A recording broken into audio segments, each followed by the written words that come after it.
entity, the power that is me.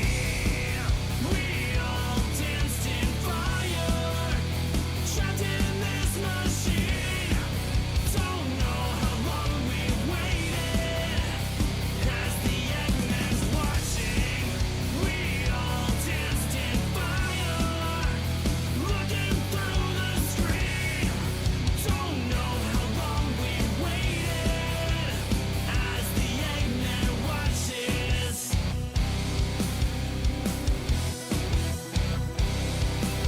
With bruise in the fight, electric lights, change surroundings, drawing history. A treasure disappears as she goes. Miss her as you look away, and no one knows.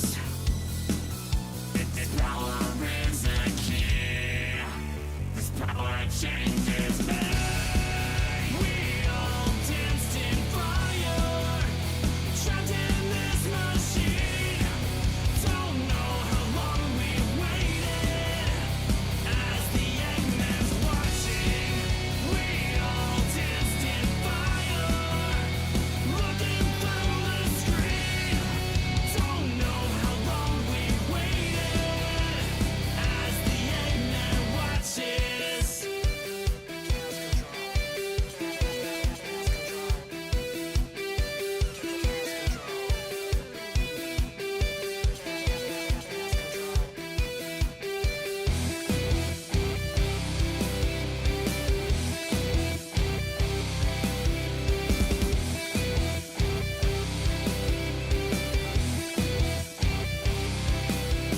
Yeah, 1, 2, 3. You didn't know, now I'm gonna show you the power that is me. You try to take me down, stop the show. Seems you never tasted fear or loss of control. The power lives in me. The power that is me. We all danced in fire, trapped in this machine. Don't know how long we waited, as the Eggman's watching. We all danced in fire, looking through the screen. Don't know how long we waited, as the Eggman watches. As the Eggman watches.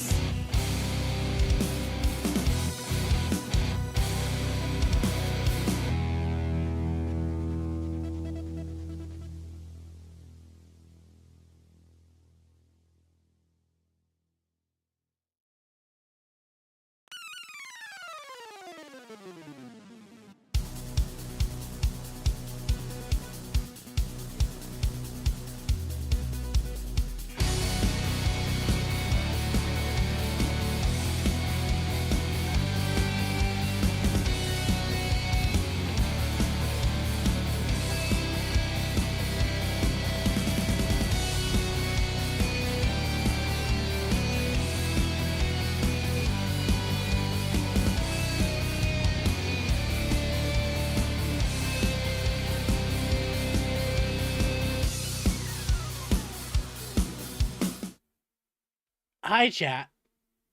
Hello, chat. Ugh. Chat, PayPal had a password breach, so change your password. Doing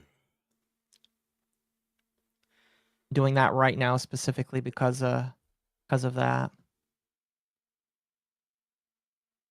Making sure that it's working. Temp is sick. Temp is a sick dog today. I am sick. I've been sick since Friday.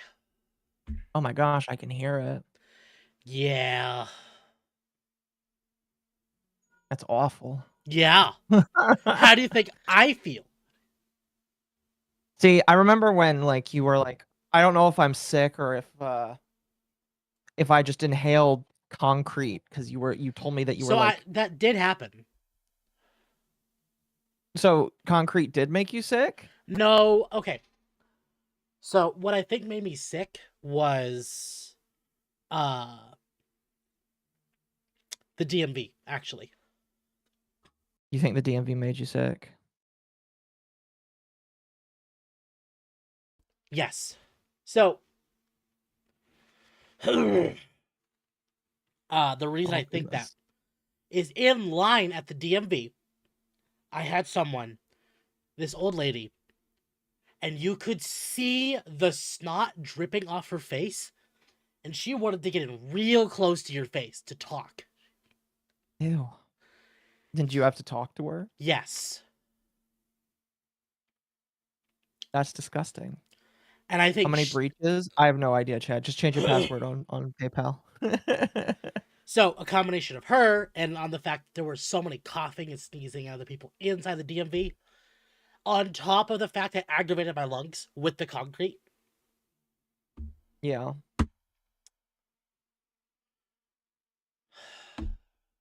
Yeah. So I am sorry to hear that. I am getting better, but You don't sound like it, honestly. I feel it. I feel better than when this started. Yeah. Well, that's good at least. Not enough to talk for a whole 3-hour stream. So chat, we're not doing a whole 3-hour stream today.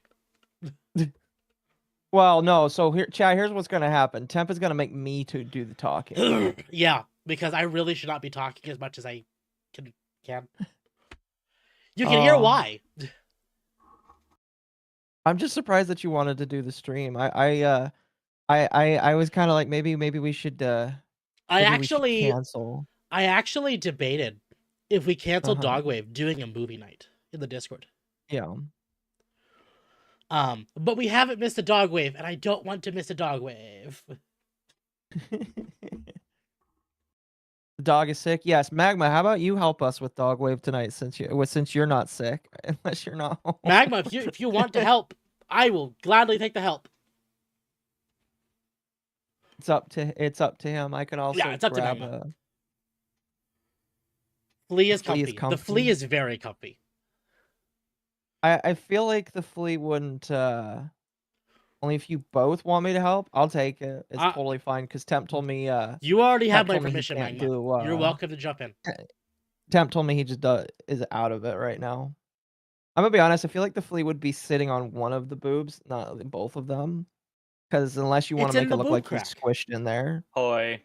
Hello. Do you want me to bring the model too, or is it speed? Fine. Fine. Magma, are you okay? By the way, I forgot to ask. Do you care about Stranger Things? Abso-fucking-lutely not.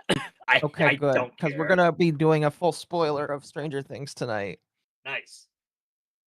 Well, at least the most recent season, because I watched the most recent season, and since since part of this is to talk about things around us, I'm going to spoil the shit out of it tonight with a good video. Okay. So I'm glad that you don't care. So in order to get Magma in here, I do need to remake the room. Oh my Okay. gosh. So you do want me in the VTube studio? I'll be right back. How dare you? There you go. My light's on now. Forcing me to do more things? How dare? Yeah, you can hear it in my voice. I really should not be talking. No. I gave up on season 3. Oh man. It's we'll get into it later. Unless you want like to do the whole thing now, because I know that you said that like you had some things that you wanted to read, but right, but I don't know, because it's up I'm not to you. feeling great, we can go through like some basics, the most important Okay. stuff. Take the jacket. Temp, don't take the jacket off. You gotta stay warm. You really do. Oh gosh, that's hilarious. Yeah, keep the jacket on tonight. You temp.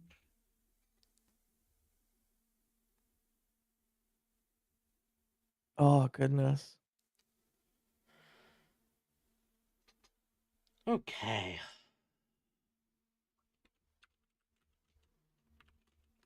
What video are we watching? Right. Well, when we get to it, we're gonna be watching a review of Stranger Things season 5.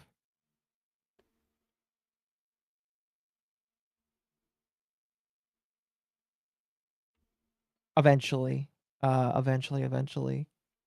It's still Temp's show, so I'm letting him kind of like sift through how he wants to go through it first, though. Yeah.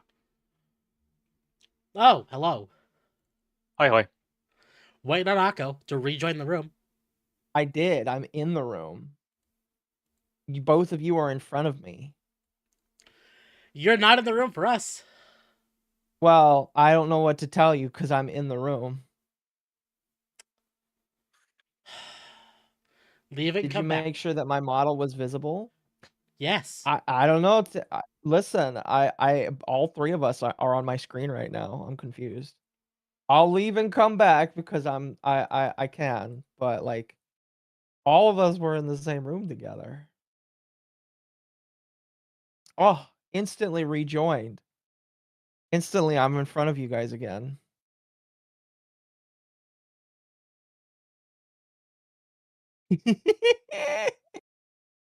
Am I not showing up for you? No. That is, I'm gonna take a picture. I know. I even on my end, I don't see you, Akko. This is crazy. It's 'cause, Akko like, behind the room. I don't know. here,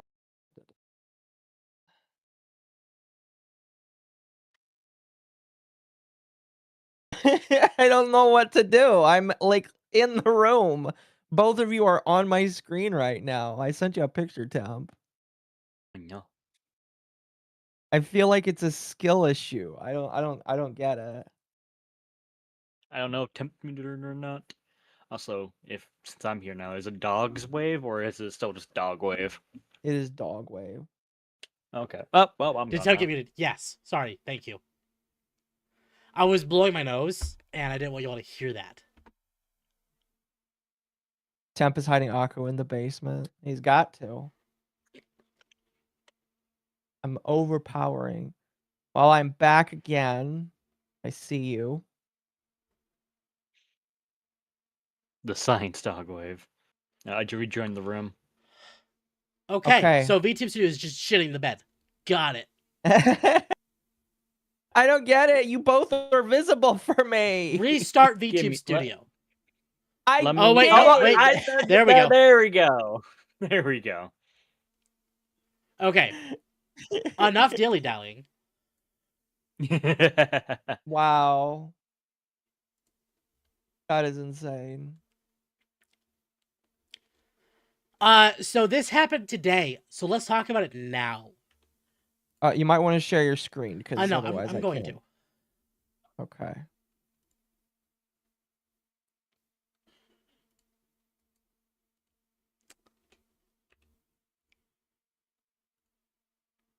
He's got to remember how to do it, chat. Free my octopus. Yes. Oh gosh. I've only seen snippets of this. What the hell is this? I'm not going to spoil anything, but what I will say is Elon Musk retweeted this trailer and said, I guess they banned Ozempic in the future. I remember what this is now. I hate it already. Okay. Let's begin. Oh, that's beautiful. So, chat, this is the new Star Trek show.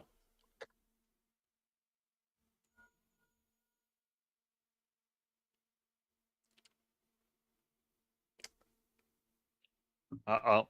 Cool. Thanks, Discord. I don't think that was Discord because VTube Studio is also... Not VTube Studio. Your OBS is acting weird too. No, I'm not dropping frames. I saw the loading for the for Fuki's on your OBS. Magma, you do need to remember that Fugies are tied to Discord. Fair enough. Is this Star Trek? Okay, Let's try this again, because apparently it's Scuff Night. The Badlands, Captain. Subspace instability may be creeping in. And we're the Good first goddess to on a try. cracker, she even sounds This would fat. make an excellent practical study module for the spatial harmonics lab, Captain. Holy How shit. Well, let's fuck not would turtle the that ship even on our pass first try. our- Yeah, bad Okay, words, Captain. can I just say the practical effects are so bad. Like, my man, I can see where the mask ends on this woman. We're out of the 70s. It should not be that shitty, in my personal opinion. Yep. And it's on Paramount Plus too, so that's already like a negative in my personal opinion. Oh, Yeah. But it gets better. oh, how does it get better? There's no way that's his name. That can't be his. Please tell me that's not real. Please don't tell me this is Oh. real. You know what this wants me? No. You know what this makes me want to do? Oh, that's so racist and hilarious at the same time. I It love makes it. me want to go back and watch the original Star Trek and Star Trek Next Generation. I just want to watch Next Generation again. That's a. Oh my gosh, it's It's Yakub. Yakub. It's Yakub. Oh, not you! I can see it now. No. Oh my gosh, this man is Jaden. Holy shit. I can't believe. Again, like I said, this is just racist. Like what the fuck? Are you telling me that a Klingon's actual name is Jaden? The ride or die. Fucking hell. Oh, it's so funny. It's like such a fucking oh, what do you call it? Hey. It's amazing. The lovable. This. Mm. Of course, the white jock is the lovable asshole. Oh, he's wearing red. Oh god. This is not Star Trek. This is This is some weirdo's fantasy. it is. It's a self-insert fantasy of Star Trek. Yeah, this is so weird. The new movies were better than this shit. What the fuck? Oh, I like the comment by Emerald. Paramount likes to lose money, and it's accurate. So Klingons are black people? I guess so. I guess Klingons are just black people now. Congratulations, chat. That's wow. I just like, come on, man. Couldn't you give a better name than Like, are your writers thinking for more than 5 seconds at a time? No. So, For fuck's sake. have either of you seen Voyager? No. No. I've Okay. only really seen The Next Generation. Okay. So,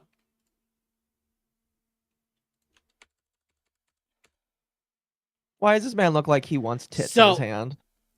this guy played the Doctor in Voyager. He's a very, very high paid actor. He was actually in Stargate, SG-1, and Atlantis for several seasons. Jesus. Okay. So go ahead and read that. Long before the term existed, Star Trek's heart was woke, and even though the word has been hijacked and made a cudgel to insult, to ridicule, and at the talk extremes of social media to justify prejudice and racism, Star Trek's heart is strong and still beating for those listening. So I to don't say think he he's knows getting what this ratioed, Oh gosh. and this is what Emerald AI or Emerald Apple came up with, and I'm like, I want to see that. Yeah.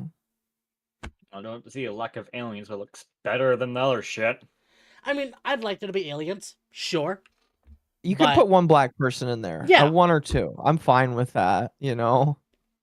But don't make the black person a Klingon and then make their name like literally a black person stereotype. All you need to do is just, if you want to cast a black person, cast a black person, and that's it. You don't need to make anything about their character being black. That's it. Mm-hmm.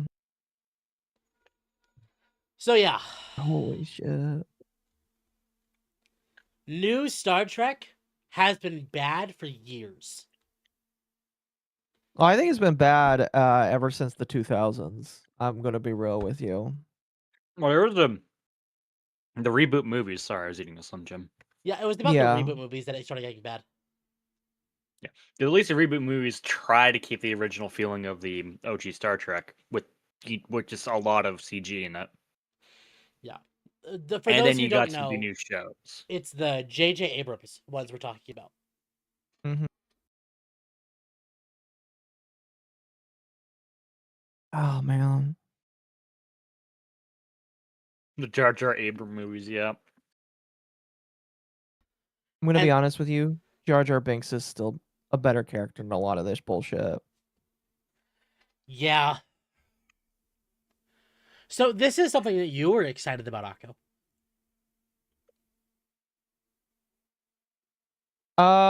Oh yeah, this is this is kind of just like a funny little aside. So Disney has lapsed or canceled their IP trademark on Club Penguin, and so some dude bought it. Nice. So So some random dude owns Club Penguin now and is probably gonna revive it. So they can't get DMCA the hell and back. That's amazing. No, well, I'm sure that people are gonna try. I'm definitely sure people are gonna try, but like It's gonna wave the this guy owns it now, which is insane because like Disney is usually really on it for that IP, or for not just that IP, but like they're typically really on it with their IPs. This again, if you expand the images, it says that they're dead or canceled, which is very surprising, I guess. So yeah, apparently this is Disney Canada Incorporated, not I didn't know that Disney was incorporated specifically in Canada. That's kind of funny. I don't know. I don't know. That's really weird. Really, really weird. Apparently, it's been dead for this guy is claiming it's been dead for 3 years. That's insane. That is So really trademark? insane. Well, if you read the tweet, it says, I'm excited to begin this new path of reviving an abandoned IP that has been declared dead and canceled with the U.S. Patent Office for 3 years. Disney has ceased all usage of the marks and no longer has rights under common law. So, for 3 years, Club Penguin was basically dead, which is interesting. Club Penguin was Canadian. Okay. Okay. It is in Canada too. That's funny. Oh, that's weird. It's really weird. It's funny that like this dude did it. So, if he revives Club Penguin, the game, that would be kind of funny, you know. It it would, yeah. I don't know. This was really just kind of like a funny little thing that I saw. Yeah, I never played Club Penguin, but it's interesting. It's cool. Yeah. Agreed. I've never played Club Penguin either. I played Toontown. It was the better one in my personal opinion. I just thought that this was funny.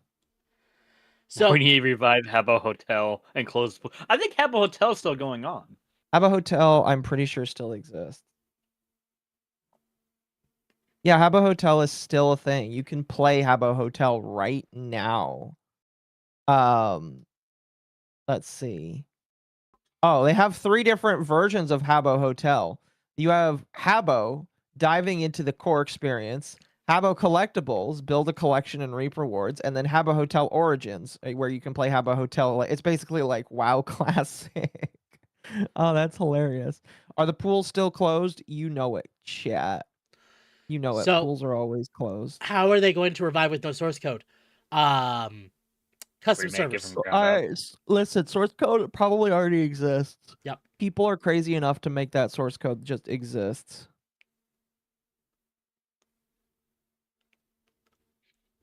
Yep. So, yeah, it'll be interesting to see how that works, you know. No, absolutely. So Nintendo got into a little bit of oh my god. Sorry, Victus just sent this to me. What do they do this time? Oh, excuse me. No, yeah, accurate. That's very accurate. Pool's closed. Have you guys seen the Internet Historian video on it? No. Oh, you need to watch it on your off time. It's amazing. So Nintendo's under a little bit of fire this week. Oh, when haven't they? Nintendo denies using AI images in Mario marketing. They Oh, the French one, the French marketing. Yeah, it is. yeah, they were Oh caught. my. Now, I'm gonna be real. thumbs can do that as long as they're dislodged or broken. Yeah, I don't think they have 3 joints though. Yeah. And the thing is, that's not the only damning photo of that trailer though. Of the trailer of the Yeah. promotion art though. It's funny for the denial, but like the thumb itself is like it's kind of blatant in my personal opinion. Okay, if it was just Nintendo France doing it, Nintendo Japan has a bit more leeway to say we didn't approve this. But the Yeah. fact that they still the fact that it still was able to get out there is something that they need to be criticized on.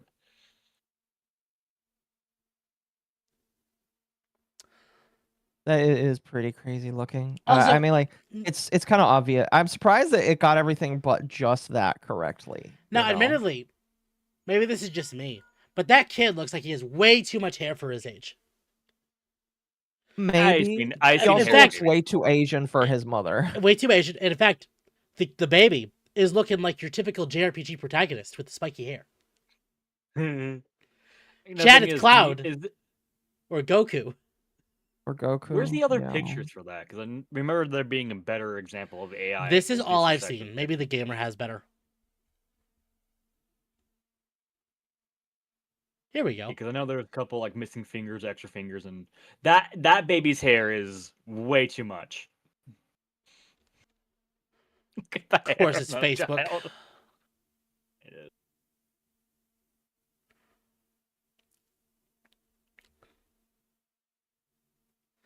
Bullshit, it ain't. Sorry, just this. The arc creator things, yeah, I know. Yeah. It's Sora. But no, that was interesting. Oh, here we go. Yeah, look at his right hand. Oh yeah, that's a little weird. Why couldn't they take pictures? Wait. That last picture, like his eyelid. Look at his eyelid. It's a little weird. Oh, yeah. Oh, yep. Just a little bit. Like the coloring, it's not like weirdly going together, but it just kind of looked like it. That's receding hairline. Oh, look at the woman's hand. It's oh god, those fingers look too elongated. One of the pointing finger just looks like way too fat. Compared to the other fingers, it's shorter than the rest of them, and the ring is crooked too. You know, it's funny as we could get called hyper bigots for like these actually being real people, and this kid is just slightly weird. But like with them using AI, you have to question everything now. Baby looks like Xi Jinping. Damn.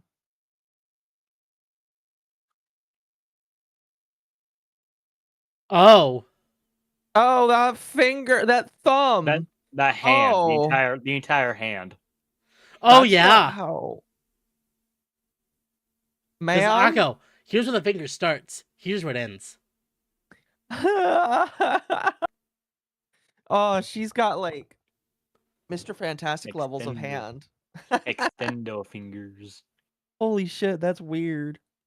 Oh, I need to invite Magma to the watch together. I don't know how to do that. Oh, that's how.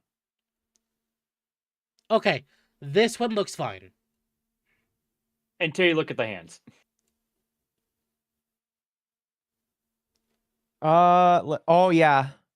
No, yeah, look at the hands. The left hand looks just weird. Yeah. That is weird. She's just a Wendigo. Again, my question is, why can't they take pictures with real humans? Is it too expensive to take pictures with like stock photo image looking people? Like, you know, on Redbubble, you can plaster something on a model very easily, and it doesn't like it. Like the model just like took the pictures already, and you just slap the logo. Like, have you ever seen like somebody wearing a Mr. Medicare hat on Redbubble? They didn't actually put on that hat and say 4 out of 5 stars. They legitimately just like have a template, and like the computer itself plasters the hat on there. So I don't know why they couldn't just do that with this. This is weird. Also, the background looks kind of weird too. Did you notice those windows? Look at those windows. Uneven, yeah, I can see it. It's Yeah, not I even can that see the it windows too. are uneven. Why the fuck is the top part of the window like locked shut, like it's supposed to be shut, and the bottom half it looks like you can open? Is It's that like they supposed to tried be making like a a cat human door. door? And then a It's like, doggy yeah, it's like window. exactly. It makes no damn sense. Oh, hi, Hurtbox. Oh, that makes no that like what the fuck am I looking at right now? Why use AI? Yeah, it's just like, why the fuck are you using AI? It makes. I mean, like, they have to be plastering the outfit in there, maybe. I don't know. It's really. Oh, please tell me there's more. I think there's only 4 photos. I think this is Yeah, the that's 4th it. one. Hmm. And in fact, here. Oh, Ew, blue sky.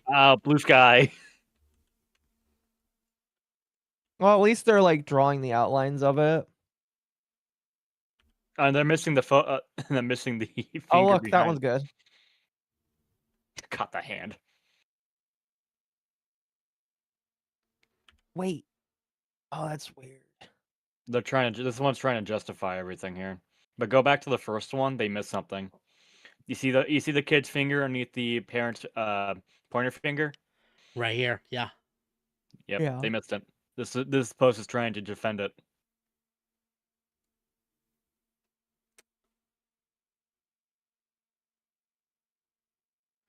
Wait.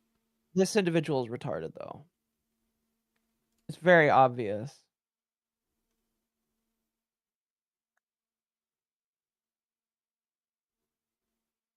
That's an unofficial account, though. This is from Blue Sky though. I think it was also on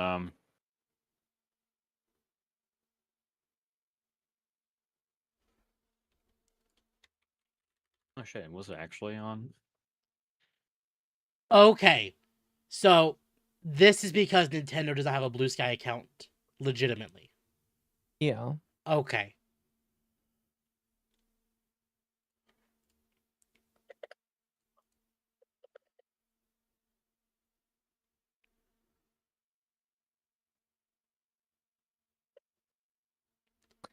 The thing is, they're saying that they ran it through an AI image detector. AI image detectors don't work, period. Like, they are just wrong a lot of the time, even with real images or real pictures of people. So I don't feel like I ever trust those. And people that show me them, I'm just like, I trust my line eyes more than anything else.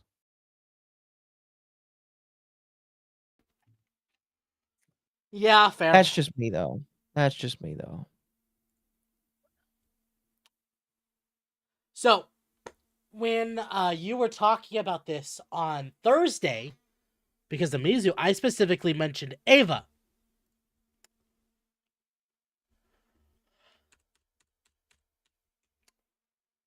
Oh yeah, Mizu mentioned this. Basically, now you can specify which version or build of a game when adding mods, which is really helpful for people because that's not normally something that happens, and that's like a kind of a big deal, I would say.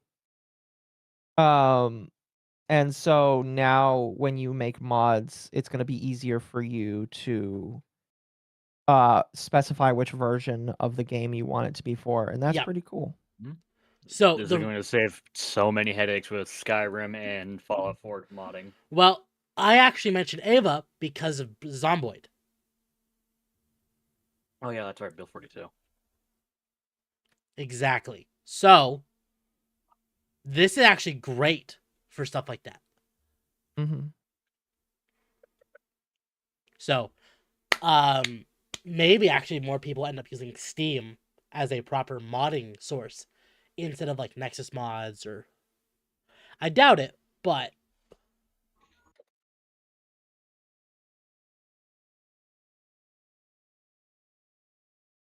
I thought it was interesting. I thought it was pretty interesting. This is why Steam says winning. Always, I am praying for Gabe to have a long-lasting life.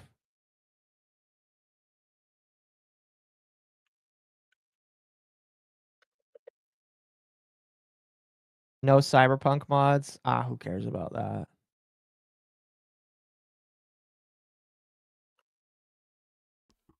ugh. Ooh, excuse me.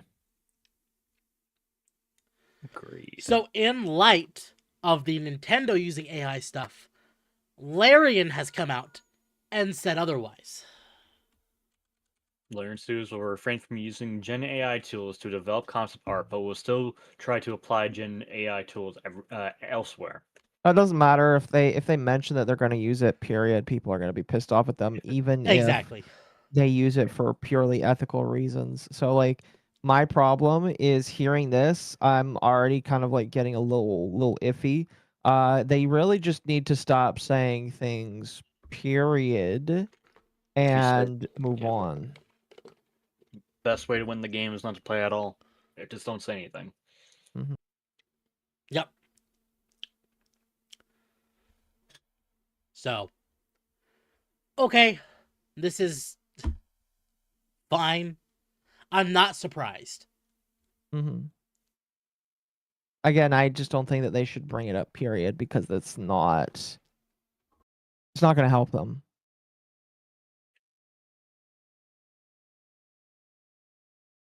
That's really my only opinion. No, on I it. It's agree. not really going to help them.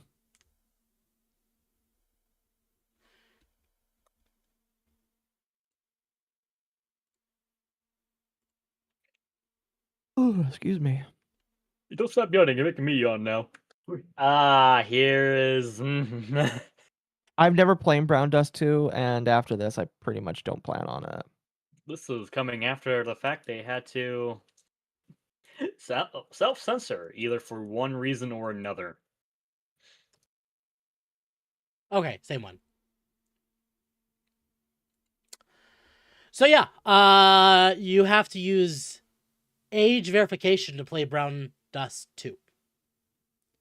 On phone, which is it's mainly I Scanning guarantee your you. ID just to play a porn game, it's like with all porn. Nobody's going to do this. I guarantee you, especially with the photo they're using, what they're doing is because of the Online Safety Act that Britain implied. So they had to bend the knee in order to stay on the stores, and I stay on both Apple and Google stores for it. Mhm. This is why if you want to make your own game that has a lot of ecchi elements to it, Nikke, make your own. Make your own launcher, so you don't have to do this Yeah. shit. Yeah, I would agree. I think the thing that's really sad about this is probably going to kill the game. Oh, it already has. People aren't installing. People are set playing it. The fact that they announced that they're going to be changing stuff, removing content from the game, and editing sprites and outfits for other units, has already destroyed the goodwill. They try to get people back with like free 180 summons, and people are not buying it. Yeah, this is going to what's really sad about Brown Dust is it's like way up there. It's way higher, I'd say, than Nikke in terms of being an ecchi game. They're going to kill themselves. They've literally just killed themselves in Minecraft, obviously. But like, this is going to destroy the game completely. Completely. This is just going to destroy the game. It is kind of sad because I know a lot of people like it. Brown Dust was the ecchi game, was the Gunner game. People wanted to play for being Gunner game. Yeah. Nikke was a Gunner game until you beat the prologue, and then you cry. I wouldn't know, sadly, but yeah, this is really, it's really kind of sad. I mean, there's a lot of things that are really just kind of sad right now, but like, this is really sad. because I know for a fact that this is just gonna kill it. Absolutely. What? I didn't grab that temp. God dang it. Grab what? The fact that Britain made a video game to try and see who is and is not against immigration, but Oh, I heard about that. That's kind of crazy. that might be pushing it for where you want a Dogwave. Yeah, that'd be interesting. Nikkei wins by doing nothing. Yep. Exactly. Pretty much. I mean, wasn't Nikkei like threatened with censorship at some point, but they ended up not doing it, or No, Stellar Blade was. was that still okay? Same company. It's still shipped up, yeah. Yeah. And the only reason Stellar Blade was censored is because it was a PlayStation exclusive for its first year. Yeah.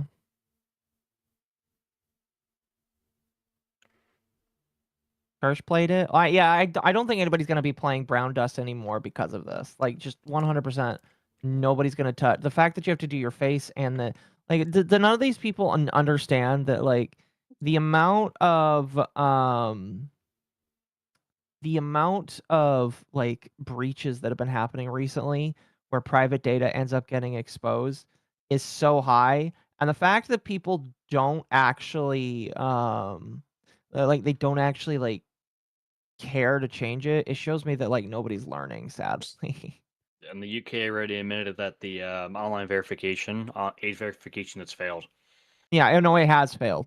What's crazy is in the UK, age verification has failed because like in the places where it's supposed to protect, it's not working, and they basically just don't care. And it's basically like, okay, then what was it about? Well, it was about getting your information for the government. That's why. That's the only reason why, sadly. Yep.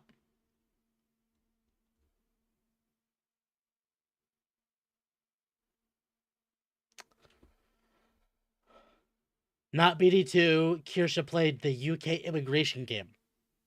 Okay. So I know Arch did that today as well, because I saw the stream pop up on my notification.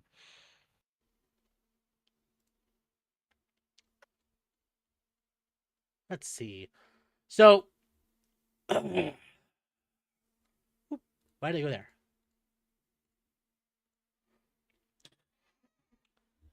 So this is weird. Okay. I heard allegedly that this is not like that like the prices are just placeholders, allegedly. That's what But I'm even hearing if too. they're not placeholders, I think that roughly $1,000 for a 2 terabyte model is not bad. No. Especially since like you can replace that number on your own. The thing is about this, when I saw the price, I'm like, wow, I took a pretty good price for a 2 terabyte for a mid-range PC with 2 terabytes. That's really good. It's pretty good for a mid-sized computer. Yeah. That you can carry around with you pretty easily. I would say that like if the price is around that, if it doesn't go too much further above that, I could see a lot of people buying this as a computer. Gonna Absolutely. be real with you. If PC prices are going to be rising as much as they are, because I think coolers now fans and coolers are now actually getting hit with the price hikes. Yeah, they're getting hit as well. This is sounding more and more feasible for the average person. Yeah. Go ahead, Tim. No, you're good. No, I didn't have anything. You sounded like you wanted to talk. No, I think that's he unpaused something and then repaused it. So, okay. Basically what we're hearing about this is, and I've had to remind a lot of people about this, basically saying, look, even if these are legitimate, you're seeing prices for like euros and Czech and not American, which all these are already marked up because they're not in USD. Take everything you're seeing with a grain of salt unless Valve officially announces it. Mm-hmm. Until we have a confirmation of what is and is not actually approved, everything is speculation and rumors. Exactly. No, yeah, which means that it could actually be cheaper, right? If it's cheaper, I would be amazed. Yeah. Fair. You're using this as your travel PC? Yeah, fair enough. I actually might use it for my as my streaming PC if it's going to be that good. Good. Yeah. So, this came out today. Over there. Oh, gosh. Ah, Please make that's what that I was face. hearing. That's what I was hearing. It's label. Temp's been really heavy into the Nikkei stuff, so I'm not surprised seeing this. Well, no. So, this came up because people are Yo. specifically pointing to Pokemon. I see, I guess, a little Hex bit Maniac. of the. Well, yeah, I Hex see Maniac. it a little bit, but by the same token, I'm like, it's distinct enough. It is. Oh, it is. But still, it's good luck trying to fight two suits from. This is different enough that weird Nintendo One has no Piece. case. It's a weird one piece that she's wearing right there. I think it's a two-piece suit. At least the sleeves are. No, I don't care about the sleeves. I care about like the thing that's going down from her ankles all the way up. Okay. Well, all I know is there's ready art of her. Oh yeah. When I actually searched up Nikkei to get this post, there was already porn. Are you surprised? No, I'm sure it's amazing.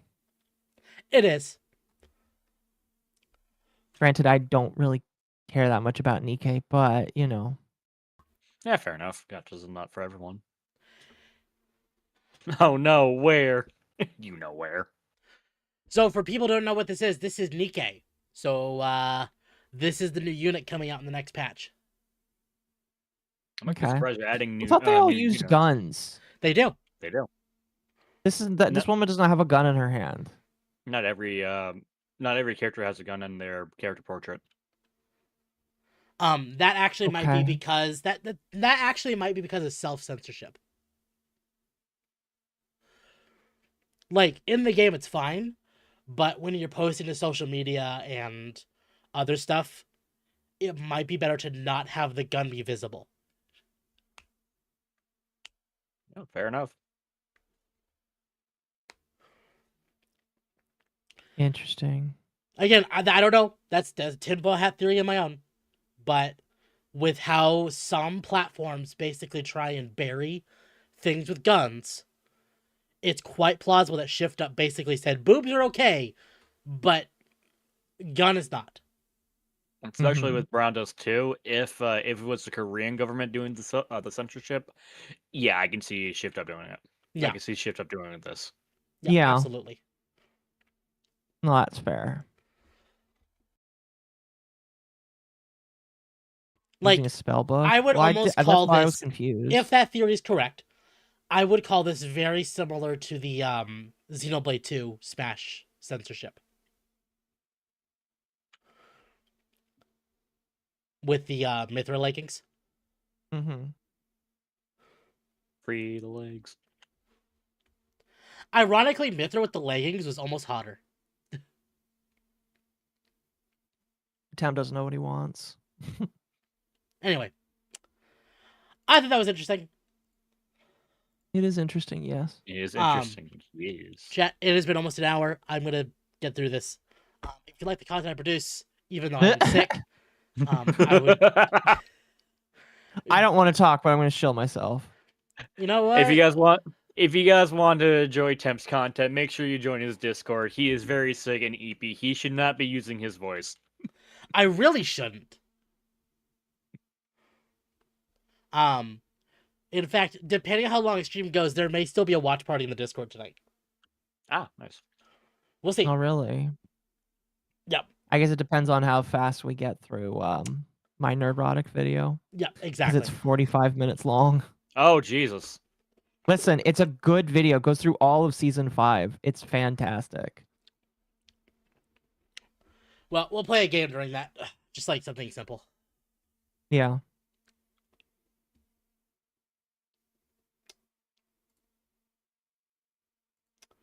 Let's see. I saw this. This was funny. What was funny? Oh yeah, people are claiming that was it Lord of the Fallen 2 was copying from Night Rain? Yes. So, I know Occo hasn't played Night Rain, but Have not. this character looks a lot like the Wilder from Night Rain. And people were starting to accuse the dev team behind Lords of the Fallen 2 for copying FromSoft. So the CEO of CI Games came out and basically said, hey, Wilder was finalized on this day. Or on October... Hold on. No. This armor was finalized on July 17th, 2024. Over 5 months before Night Rain was announced, and the completed model was already in engine by October 23rd, 2024. The timeline is clear. So, and like, it's a fantasy armor set. Oh no, they use blue and a person has a long sword. Oh no. I know there's gonna be similarities with it because it's Fantasy. fantasy, armor, long sword. Steve Burks. So, I thought it was interesting. No, they're not copying FromSoft. It's just a coincidence. Mm-hmm. So I have not looked into this as much as I should have because I've been sick. But There's not much to really say because as far as I know, all we know is that allegedly Discord confidentially applied for an IPO. Which means that they are probably going to go public soon. To the people that are unaware, that being me, what's an IPO? Basically, they're going to go public and get stocks. Okay. which means expect Discord to get more monetized. More than it already has is lovely. Yep. TeamSpeak, make your servers Nobody's going to go to free, TeamSpeak, sadly. and my soul is yours. I mean, depending on how shit Discord gets. Well, that's the Listen. thing, though, is that Discord already knows that there's a line they cannot touch. Mm-hmm. Because people say, "Oh, we don't have many streaming options. We only have streaming options that are YouTube and Twitch. There's Rumble and Kick now, and those are gaining traction and popularity quickly." Yeah. Everyone's going to go back to Steam group chats. Oh, gosh. I mean, I'd be okay with that. I think for me, if there is a new platform that people flock to, I will obviously go there too. I just know that like a Discord fallout is like, it's like Twitter. It's too big for Yeah. people to like walk away from. It's gonna be hard to. Mm-hmm. If they make Discord a paid-only service, and you will definitely see people. You definitely see Oh yeah. someone like TeamSpeak probably will open it up to be free. Oh well, yeah, of course. It's going to be TeamSpeak. It is going. Dylan, are you saying that Discord's going to be like TeamSpeak, or you say the next alternative is going to be TeamSpeak? Oh, no, the next one will be TeamSpeak. It's just a matter of how we get there. Yeah.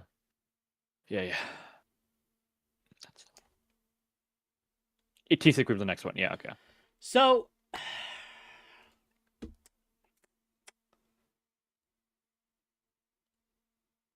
Venezuela was already foretold to us. In this Call of Duty, the United States sent special forces in order to take over the dictator of Venezuela. Caracas, Venezuela, to be exact. But this is where it gets crazy. Pay attention. This Call of Duty came out 12 years ago. Want to know what else happened 12 years ago? Nicolas Maduro started his presidency 12 years ago. Look at the opening scene to the final act. To us, Mark was a legend. what's up? Is this a reaction to reaction to reaction? I don't know what this is. Yes. Yeah, no, yeah, that guy's reacting to it. This guy's reacting to it, And but yeah. I don't know about this one. This seemed like a still image. But basically, and this community note says it's not correct, but Call of Duty Ghosts basically had you invading Venezuela to capture the president of Venezuela. Yeah. Yeah, I don't think that Activision can pull a Simpsons on that one. I mean, it sounds decently close, which is hilarious.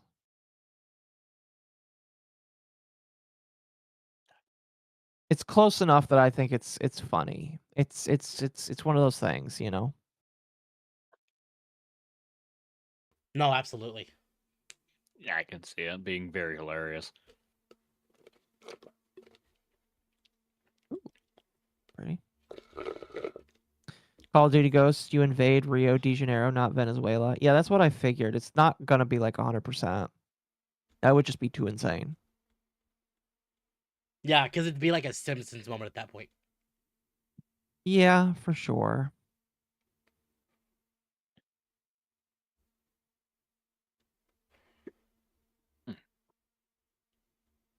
Okay. Maduro didn't play the game. Oh, excuse me, sorry about that.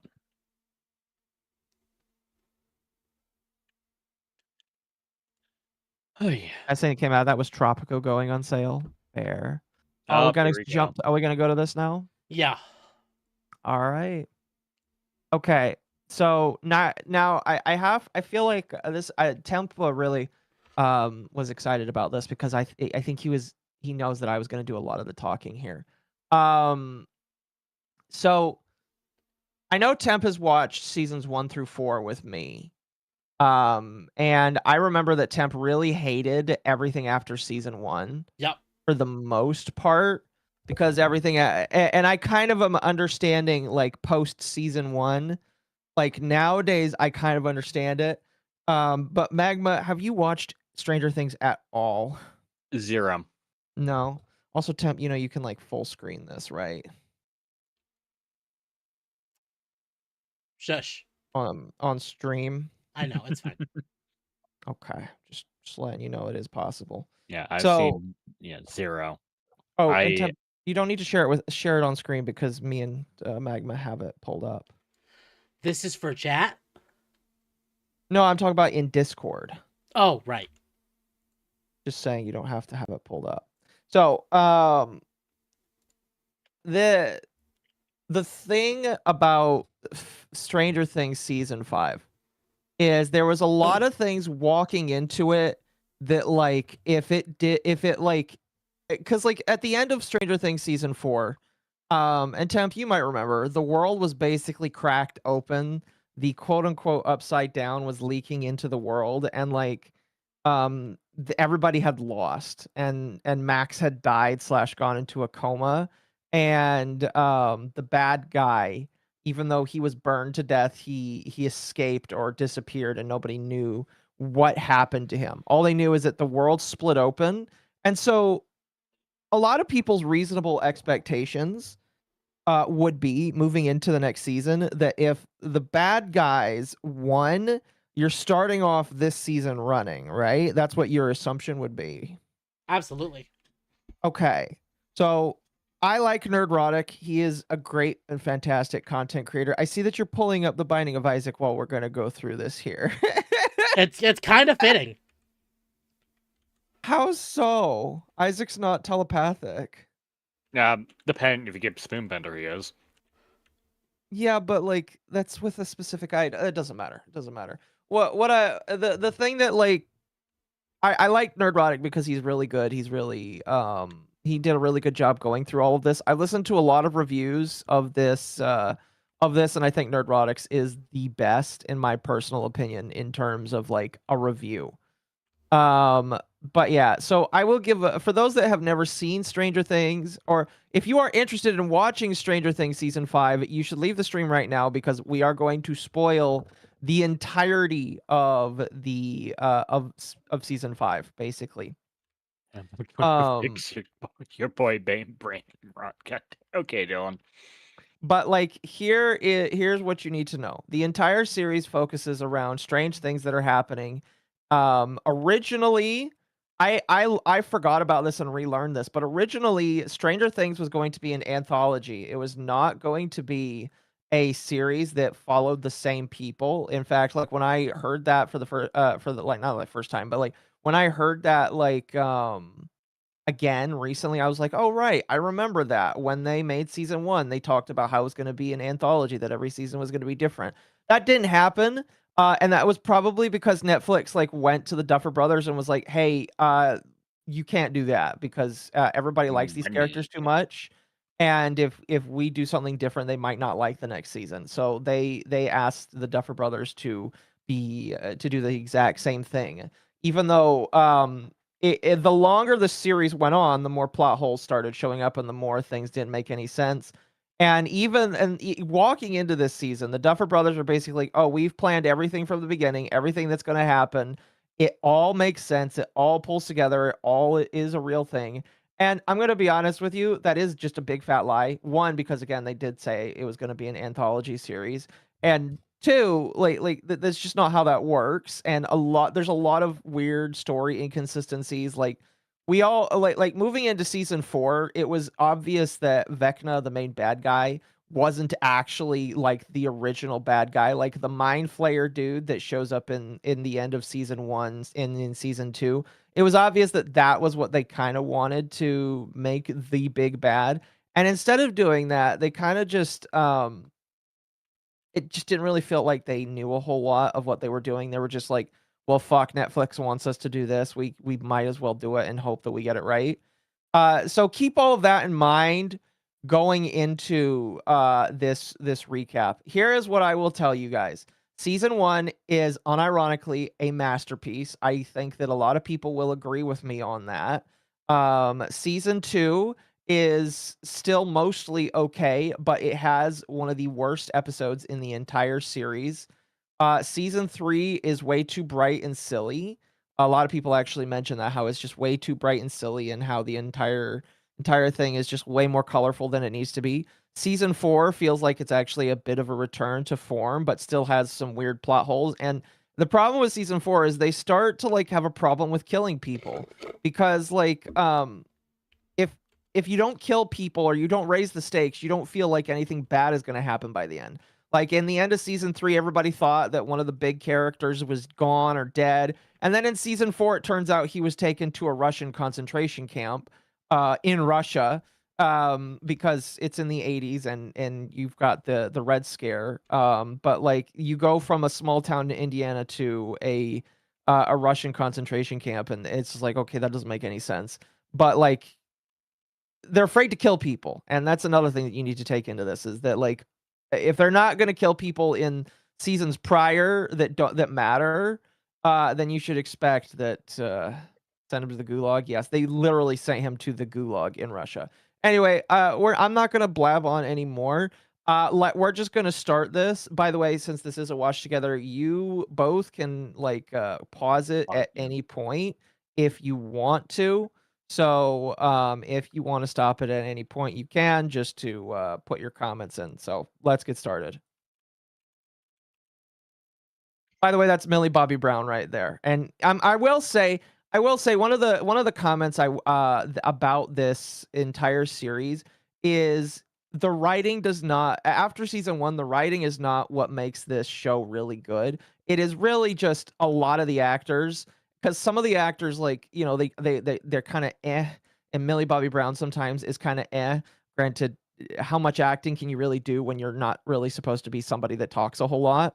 But like the actors are really what makes this show more tolerable, or like not shitty, if that makes sense.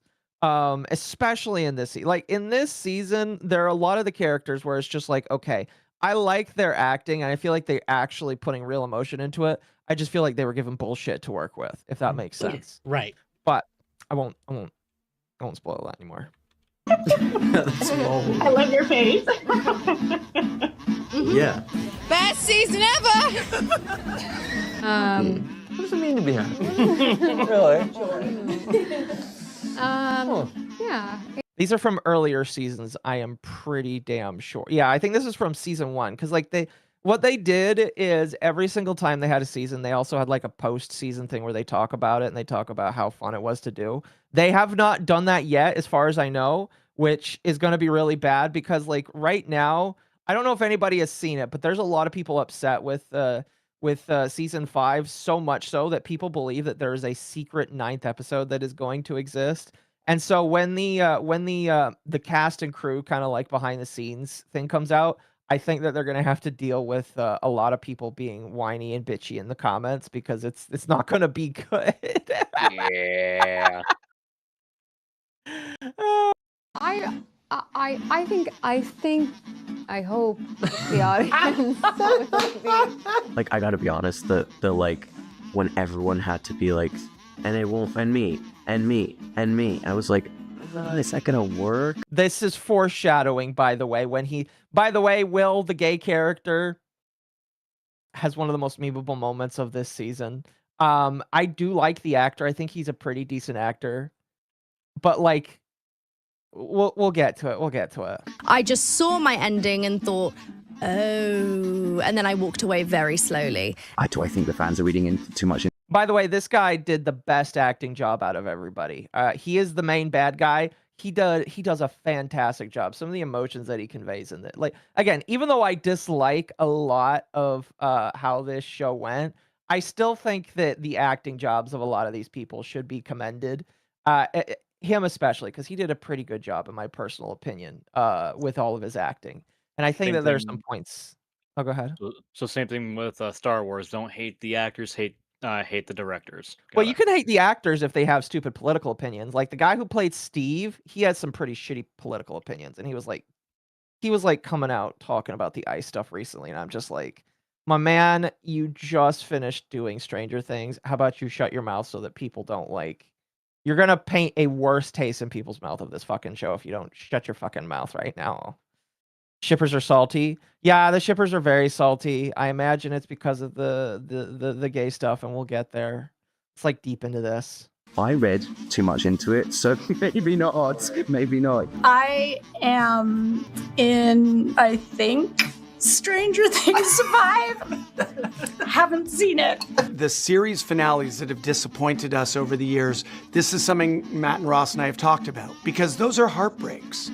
When you invest in characters and story for years of your life, and then By they the way, fail once, you. What the fuck? Once me and Ava are done watching Full Metal Alchemist Brotherhood, I'm forcing her to go through just season 1 of Stranger Things. Because if you just go through one season, see, if you just do season 1, it's perfect. All right, it's absolutely perfect. And I would encourage anybody to just watch season 1 of Stranger Things. All right. So what's funny about this, and they specifically mention shows with bad finale streams or bad finales. Like, you know what's funny is Lost everybody's and comparing Game of Thrones a lot. Yeah, Everybody's saying that this is just another Game of Thrones. What's funny is I've heard a lot of people say it's not as bad as Game of Thrones, but it is still Game of Thrones levels of shit, is what I'm well, being Game told. of Thrones had actual source material to work off of. Well, yeah, they had source material to work off of, but because they went too fast, they went above him before he finished it. Which was part of the problem, I would say, because they went above the writer instead of waiting for the writer. I almost just say it's just like, let's take a hiatus for over a decade until he's done. Because he's not even done writing it, if I'm to understand. Or No, has he he's Game of having a. Thrones? Hold on, I just noticed I peeked. Sorry, chat. No, it's a Silksong problem with him, I think. Oh, okay. Yeah, they were never going to get. Listen, this is why you don't make a show based off of the book until the book is done. Or the writer's dead, because then you can't, then like there is no way to like fucking do anything. They have had no source material since 5. That's hilarious.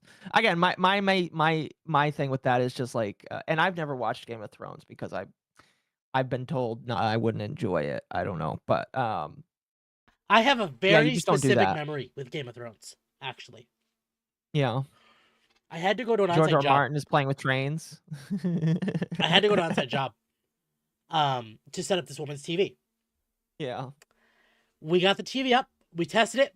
The first thing that came on was Game of Thrones during a sex scene where this woman is getting absolutely pounded in the ass. By a dragon? Huh? Please tell me it was by a dragon.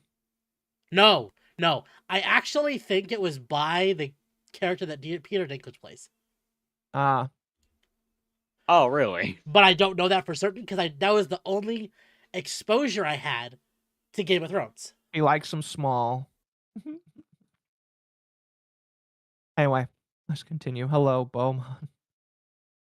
At the end, by being either tone deaf to what brought you to that moment or disloyal to. Oh yeah, okay. You just saw it there for a split second. Temp, I dragged you through season 2, right? Yeah, I've watched all seasons. I'm pretty sure. Besides 5. Okay. Do you remember the worst episode of that? Of what, 2? Of 2. The one where 11 just leaves and becomes like a goth chick? Yes. Do you remember the chick that she meets up with? Yeah. They bring her back for this season. What? They decide to bring back the worst character of the series in this season.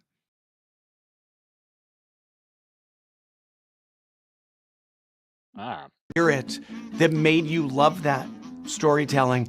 That's such a bitter disappointment and it sticks with you. I hate all of this. I fucking love that clip, by the way. I might need to steal it. Nerderotic.com. Greetings, you over 1 million hellions and the 40% who haven't subscribed yet. After waiting 3 full years for Stranger Things. I forgot that it was 3 years since all of this. It makes sense because, you know, everybody, the world fell apart for a lot of people. And then also there was the writer strikes that went down. And so because of that, that probably didn't help anything either. But like the fact that it took 3 years to get to this point is insane to me. Also, Temp, you're dead. 4 and then another 3 years, Stranger Things Season 5 has finally arrived. And if you're not sure whether or not Stranger Things is important to Netflix or not, Season 5's reported budget is between $400 and $480 million. That's almost $500 million to you and me. I don't know very many TV shows that have that much of a budget for just one season. I know movies that have that much of a budget, but why TV shows? The only show I can think of would be Game of Thrones. Was it? Yeah, Game of Thrones. Fair enough.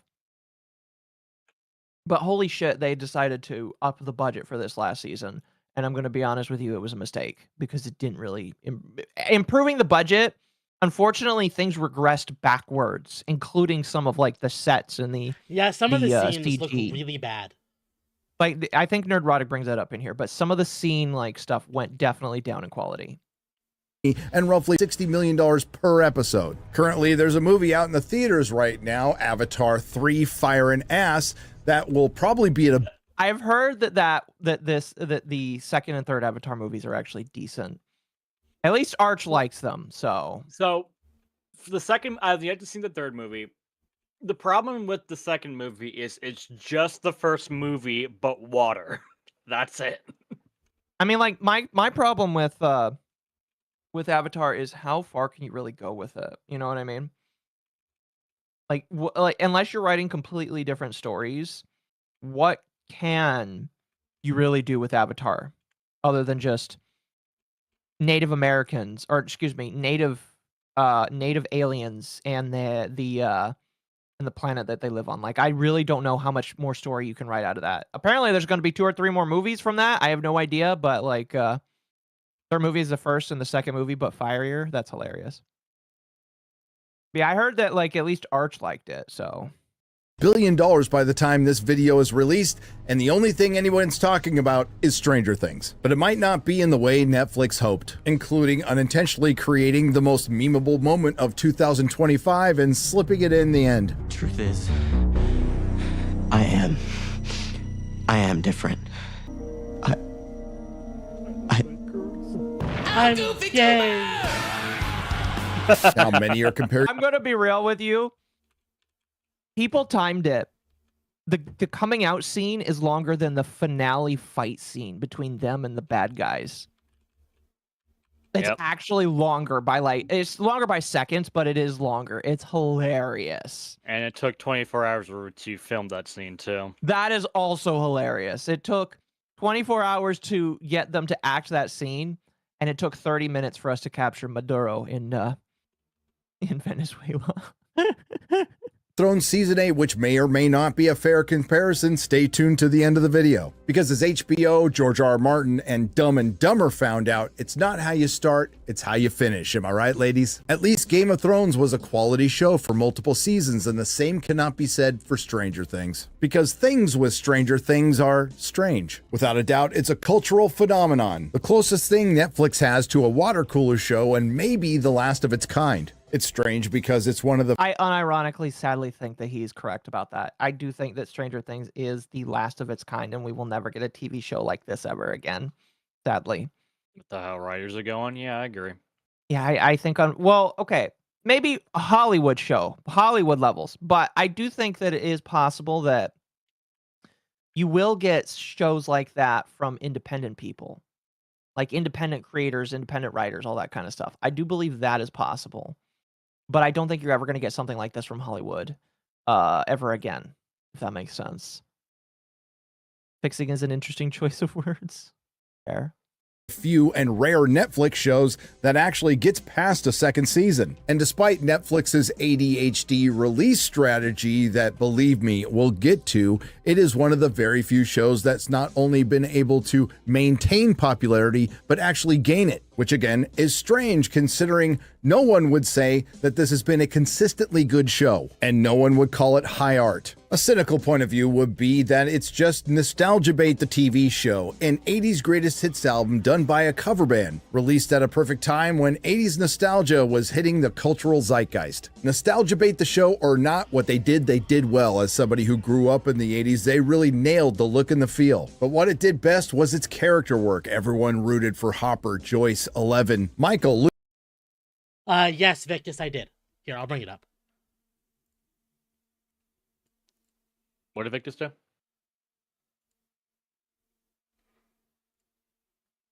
Did you get the thing? Okay, that's where you're doing. Okay.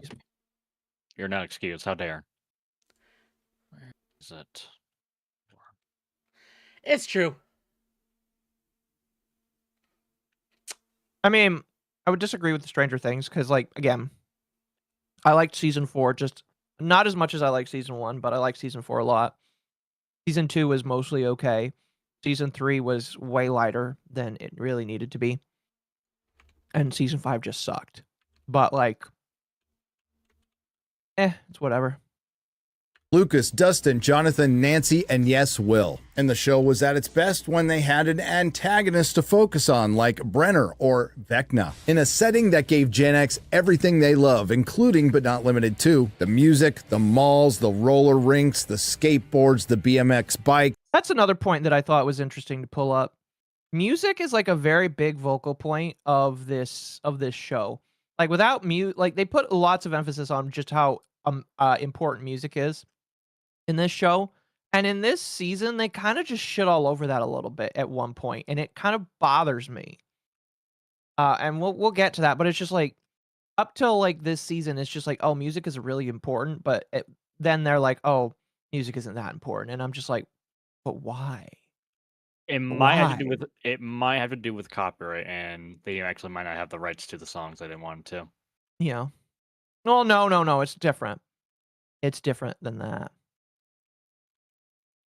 The comic books, the video games, the parents that smoked. It borrowed heavily from Spielberg movies and Stephen King books. Conspiracy theories like MK Ultra and Stranger Things significantly fueled the Dungeons and Dragons resurgence. Season 1 was magnificent. Season 2 regressed but had a good ending. Season 3 was corny and ridiculous. And even though they got repetitive with things like Joyce going from crazy lady putting lights around the house to crazy lady putting art around the house, and regressing Hopper from an earnest character on a redemption arc to a complete buffoon, mainly that really upset me because like seasons 1 and 2 of Stranger Things, Hopper really did do a lot of self-improvement, and then going downwards from 3, it just seemed like he was going from the guy that fucking lost it all and was rebuilding to the guy that just doesn't know how to act like a normal human being, and I didn't like it that much. I'm gonna be real with you. I really didn't like it that. Like it just went like, Hopper, you were smart. Now you sound like a fucking ape, and I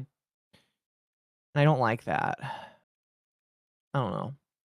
Dustin, Lucas, and Season 2 Nancy held it together. But Season 4 was a return to form, and that had everything to do with the two missing elements from Stranger Things thus far. Proper 80s metalhead representation with Eddie, and an antagonist that would finally put a face on the evil of the Upside Down, Vecna. Admittedly retconned in later on because everything they were doing with the Mind Flayer wasn't going anywhere. And it worked, and it also didn't hurt that somehow Brenner returned, and somehow Hopper returned. Oh yeah, I forgot about that. Brenner died. I don't know if you remember this, Temp, but Brenner died in the end of season 1, and then they bring him back in season 4, only for him to just like not matter anymore after that. And then again, Hopper survives after coming into contact with the giant laser room that was supposed to kill everything it touched. It's just like they're too afraid to kill anybody that actually matters. Go ahead, Magma. I was gonna say, so they brought back a villain from the first season because they ran out of ideas. Got it.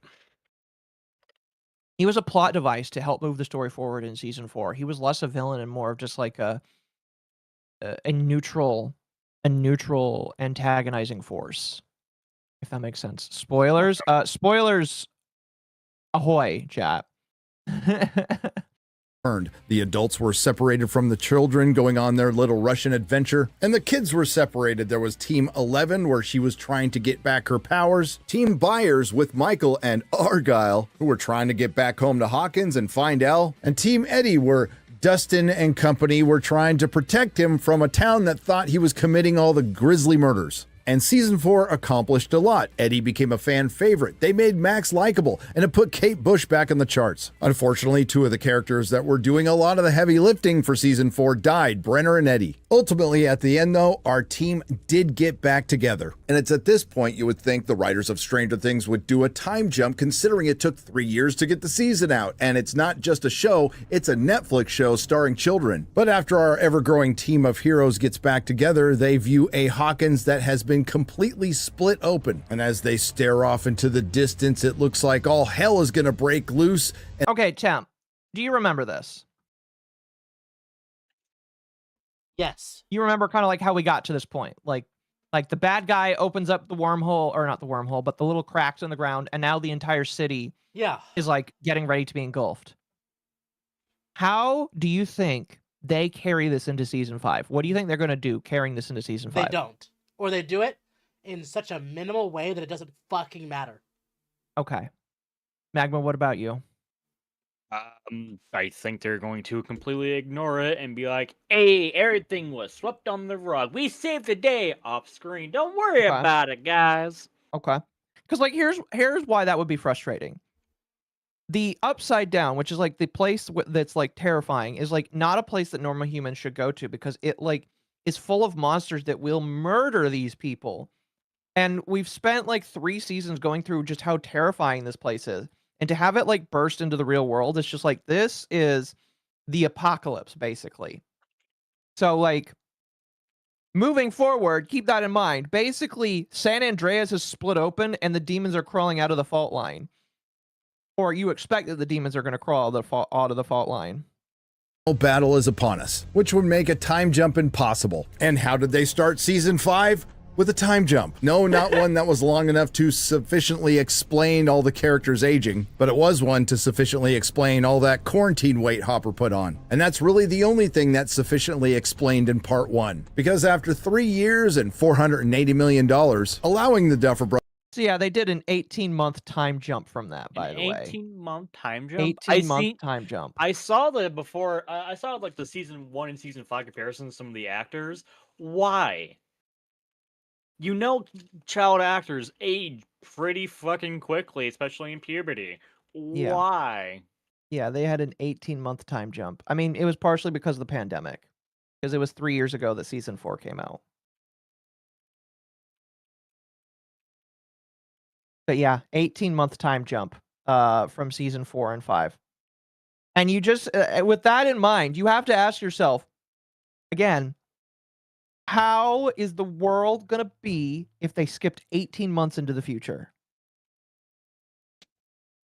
There's more time to do things like bring our characters to a somewhat satisfying conclusion while thoroughly explaining the Upside Down and finishing Vecna's origin, culminating in a thrilling conclusion. Instead, we got hour-long episodes that's pretty standard for streaming that managed to be way too long and slow and feel rushed all at the same time. Season 5 starts out with a flashback, one of many this season, going back to the night Will was abducted, and we find out that the Demogorgon was instructed specifically to find Will by Vecna. That's obviously how they had it planned all along. An explicit horror scene that led to some political pundits who don't normally cover pop culture to misread this scene as SA over just plain old assault and express outrage. And it's not like Netflix hasn't earned this reputation. Okay. In all honesty, the meme that Vecna made this kid gay by raping him is actually something that I will 100% play into. I think that if Vecna didn't do that, Will wouldn't turn out gay. I'm just saying. It's not a good look for Netflix to make the kid that was tentacle raped gay. I'm just saying. It's not a good look in my personal opinion.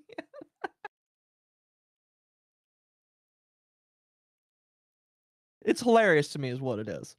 This one was premature because they were portraying an older male monster who was pure evil victimizing younglings, a rare, unintentionally accurate portrayal from Netflix. But like I said, it's premature because later on they'll have something to legitimately complain about. But after that, we're back into present day in the timeline, 1987, and that's right, at the end of season 4, after looking off in the distance at the apocalypse, everybody just must have went back home. But now that I think about it, remember Agent Stinson who dropped off Joyce and Hopper at the end of season 4? I guess she didn't notice the apocalypse and just kind of f***ed off. Anyway, it's 18 months later in Hawkins, Indiana, and the entire town is under quarantine, and nobody gets in or out without the military's leave. This would be international news. How does the rest of the world feel about it? No idea. This is something that could probably be... Yeah, so... Why? What? In... This like immediately infuriates me because like what ends up happening is the world cracks open. They put metal plates over the cracks and say, everybody go back to normal. And you're not allowed to leave the town because you're all under quarantine now. What? No, that's not how that works. That's not how that works. You're just supposed to go back to normal life because fuck you. And don't worry, those plates that we put over the thing, it's fine. It won't hurt you anymore. Again, the Upside Down was built up as this evil demonic place where creatures can climb out and kill you. And in 18 months, none of those creatures have crawled out of the ground to kill anybody. And they just put plates over the ground so people can go back to normal.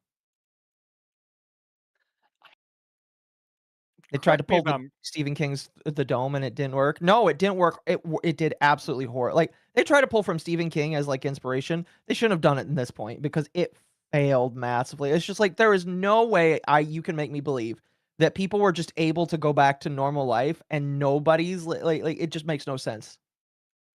None whatsoever. I put the Band-Aid on the Earth boo-boo. Exactly. The Earth boo-boo has been healed.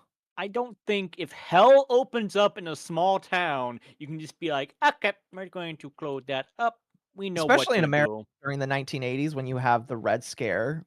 The Red Scare. And I think it was also still a lot of the churches had a lot of power in small towns too. I don't think the church would be like, yeah, if we just trust you, maybe fine. I don't think they can do that. No, yeah, I'm just like, it's bewildering in my personal opinion. Should have done something like The Stand where the whole world got messed up. Yeah, probably. Probably. He explained with a couple of expository news clips. It's not like the Duffer Brothers haven't done this in previous seasons, and I am bewildered why they didn't do it here, considering how expository this show is. But we do get some assorted details from, you guessed it, an exposition scene from Rockin' Robin, who's now a DJ and... In my personal opinion, the worst character of the show, and it's not because she's a lesbian, it's because she's annoying. characters of the show. She tells us that Hawkins is essentially a military state, and the reason for a quarantine after what was a natural disaster is due to all the upside down dandruff everyone was breathing in. There's mandatory medical checks, there's no go zones, and all those cracks in the earth that formed around Hawkins where the hordes of the upside down were most assuredly about to come out of at the end of season 4. Well, they just covered them up with metal plates. And never mind. And now kids skate on them like it's a skateboard. That's no, that's not how that works. That's not how you do that. The fact that this is Rocket Robin's 500th episode and she's giving the townspeople of Hawkins a bunch of information they already know. This was clearly for the viewer. But essentially, things are just back to normal, and at least Robin got to slip in that she's going on a date, one that, unbeknownst to the citizenry of Hawkins, would be a lesbian date. The Byers now live with the Wheelers. Lucas is still sad because Max is still in a coma. The actor playing Lucas is still sad because he went from a primary character to a supporting character whose sole purpose is just to be worried or sad about Max. Speaking of sad, Dustin is... Which is sad because he is a decently acted character. Set that Eddie died, so are we, R.I.P. Nancy's gone from an intrepid reporter who was pretty good with guns into a brilliant military tactician. Jonathan is still useless, whiny, and gayer than Will. Will is still gay. Michael still doesn't know Will is gay. Hopper in his quarantine weight is training Elle in a montage scene that they probably should have left to the stunt woman. Joyce just stands or sits around looking concerned. It was a really bad scene, I'm going to tell you that. And it's at this point I'd like to remind you. Yeah, the training scene was really bad. Yeah, when that hit Twitter, it was just like cut. I think people. It was like it was a 30-second scene that had 52 cuts in it. Yes. Yeah, pretty much. I don't know if it was exactly 52, but it had a lot of cuts in it, period. 18 months since the end of season 4. That's right, 18 months for Elle, Michael, Lucas, Dustin, Will, and a particularly rough 18 months for Robin. And because it's the final season, and God knows this show needs it, we're introduced to more new characters like Timothy McVeigh and a new batch of evil military guys. And the person who will eventually become the fearless leader of this Special Forces unit in 1987, a woman, played by Linda Hamilton, playing a man, trying to outdo her insufferable performance as the anti-natalist Sarah Connor in Terminator Dark Fate, and she pulls it off. Never mind the fact that a show that's supposed to be in the 80s has completely forgotten that women weren't commanding special forces in 1987. Yeah. This woman's that was something that bothered me. I was like, this woman is a 2-star general, and this is the 80s. Like, I know that, like, people don't care, but I kind of do. If you're trying to make it like accurate to the time, I kind of do, you know? I don't know. That's just me, though. There's our brand new primary protagonist, who technically isn't a new character, but she might as well be, the recast Holly Wheeler. Who? You know, Mike and Nancy's cute little sister who was last seen playing with a light bright in season 4. And arguably the best character of season 5, dipshit Derek. I'm not dipshit Derek anymore. I'm delightful Derek. And no, I'm not worried at all that they're adding to an already bloated cast, and I'm sure it won't get in the way of things like properly explaining the mechanics of the Upside Down and Vecna's origin, and leading to things like a rushed ending to get to a prolonged epilogue. Now, normally... Oh, yeah. So the last episode of the show was 2 hours. Only the first, like, hour, maybe even 45 minutes, was focused towards the final battle. The last hour was just closing the show. And I skipped basically all of it. I was really bored. I skipped basically the entire ending of the show because I was like, where the fuck is my fight scene? Again, the fight scene lasted way less. The fight scene lasted less time than the coming out scene. That I also skipped because it was very boring.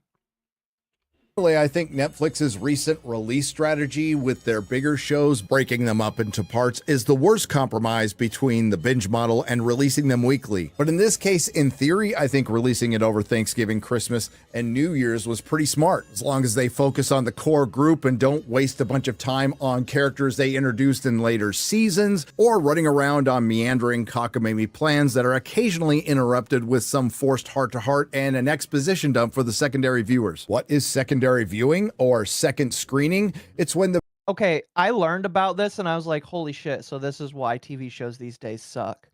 Because they know that nobody has attention span, and they have to create the show as if they know that you're just going to be on your phone the entire time instead of actually paying attention to the show. That made me really sad. No. Made me really, really sad. Because like the more I thought about it, the more I was like, holy shit. Stranger Things season 5 was created for people to not pay attention to. And that made me really sad because I was paying attention to it. Basically, unless it was the scenes that I skipped, because I skipped a couple because they were literally just expository like stuff. I watched basically the entire thing, and I was really sad. When I learned this, I got really sad. Use a second device like a phone or a tablet while watching content on their primary TV screen, engaging with related content like social media, polls, games, or shopping, which has led to streaming shows to incorporate show and tell dialogue to keep distracted viewers engaged. Unfortunately, parts 1 and 2 are filled with all of that. Remember when the Upside Down was a dangerous place and you had to wear a hazmat suit? Well, now that the military has quarantined Hawkins, they've established a base in the Upside Down right next to the McDonald's. So they can search for 11, who they haven't found in the small town of Hawkins, Indiana, despite being, again, quarantined and filled with surveillance cameras. 11 is laying low with Joyce and Hopper, who she is once again having a strained relationship with, because Hopper's being overprotective due to the loss of his daughter. I thought we dealt with that in earlier seasons, but here we are again. While the military is Again, my biggest problem is that they regressed Hopper when he's clearly learned something, just so that they can use it as a plot device in a later season. It really fucking bothers me. Because like they did it in 3. They didn't have a chance to do it in 4 because he was in fucking he was in Russia, and then they're doing it again in 5, and it just upsets me. Hunting 11, our team of Steve, Robin, Jonathan, Will, Lucas, Mike, Dustin, Hopper, Joyce, and 11 are hunting Vecna, who was last seen being shot, burned, and thrown out of a 3rd-story window. Pretty tough guy. He must be hard to kill, and not so much as a Demogorgon, a Demi-Bat, or a Demi-Dog has been seen since. While at the hospital visiting the comatose Max with Lucas, Will catches Robin being a lesbian. Normally, I wouldn't even recap that scene, but the writers wanted to make it very important to the story, and you'll find out later. Speaking of Robin, her being a DJ at the radio station, aside from being extremely annoying, actually serves a purpose. Rockin' Robin and the gang use the local radio station to send coded messages for crawls. Crawls are where they sneak Hopper into the Upside Down through a very special and secret entrance. Because apparently it's too difficult to find someone with, I don't know, superpowers who could move the metal plates and get in wherever they want. And or maybe open her own doors because she's able to do that all the time. So the In thing fact- is about that why are they showing the military as incompetent? Because you would have so much surveillance. You would have watchers going around, make sure every single plate was not moved, was not touched. You would have guard posts on like every single 50 fucking meters. What the fuck is this? Oh no. Yeah. I want you to keep in mind that in the 18 months since season 4, they've done 30 crawls. And what they're looking for is Vecna's hideout, which they haven't found. Dustin is beaten up by a bunch of jocks because he's wearing a Hellfire Club t-shirt. So yeah, they're convinced that Vecna is still not dead, which, fair enough, since at the end of season 4, they shoot him and they pump him full of fire, and his body is gone when they try and find him. So they're reasonably thinking that he's still alive because they haven't chopped his head off. In the 18 months that following all of this, they've tried to look for him 30 separate times, lining up with different military operations that are going on through the town, and they have not been able to find him. Which means, which would mean, okay, that they have done very detailed searches of the Upside Down. All right, keep that thought in mind for later. That they have allegedly done very detailed look-throughs of the Upside Down. Because half or most of the town is that not a lesbian relation. That's not a lesbian relationships. Where's the domestic abuse? Technically, there is a little bit of domestic abuse in this show, in the form of Robin, the annoying one, complaining about her girlfriend, and then also yelling at her girlfriend, and then her girlfriend almost getting her arrested because her girlfriend thinks that she's a fentanyl abuser. So there is some kind of abuse, just probably not the kind you're used to. They then make it up by going to a restaurant later. believes Eddie was responsible for the murders. Sure hope they circle back to resolve that. Anyway, General Nancy, who is now a master tactician, is coordinating the next crawl with her little brother Michael, the very same crawl that Dustin's not going to be able to make because he got his ass kicked. And everything goes sideways while Hopper is hiding in one of the trucks in a military convoy. A Demogorgon attacks and kills everyone except for Hopper, who barely escapes with his life. Now, Will... Yeah, so that's another thing that bothers me. 18 months, they haven't seen the Demogorgon or any of Vecna's troops. 18 months. The Upside Convenient Down. that they popped up And now. they pop up literally right now and start attacking the military. Like, just unprovoked, they just start attacking the military. Can witness all this because he has a new power. He can see through the Demogorgon's eyes, and he can also see that it's heading for the Wheeler house, and it's there to abduct Holly Wheeler. Now, Will knows this. Time is of the essence, yet he takes the time for a dramatic pause before he tells Nancy. Now, the Demogorgon, who just took out a military convoy with ease, swipes aside Mr. Wheeler, but has a little more trouble with a wine mom and her wine bottle. You go, girl. You got it. From my daughter. There are so many times this thing could have killed her in the amount of time it took her to say all that. Also, she ends up doing a decent chunk of damage to this thing. These things are typically, like, if the army couldn't shoot this thing to death, how is a glass bottle from this woman going to kill About to it? say, I saw the clip of them getting, like, unloaded by M16s. How? Yeah. Yeah. Before abducting Holly, Nancy and Eleven show up moments too late, but Eleven goes through the portal left by the Demogorgon where she reunites with Hopper. And as they both search for Holly, they end up hitting a massive meat wall that forms a perfect circular perimeter around Hawkins that apparently our trusty team of teenagers and adults missed on the 30 Yeah, so this meat wall apparently has existed the entire time in the Upside Down for the previous 5 seasons, and we've never known about it till now. That's just another plot contrivance. I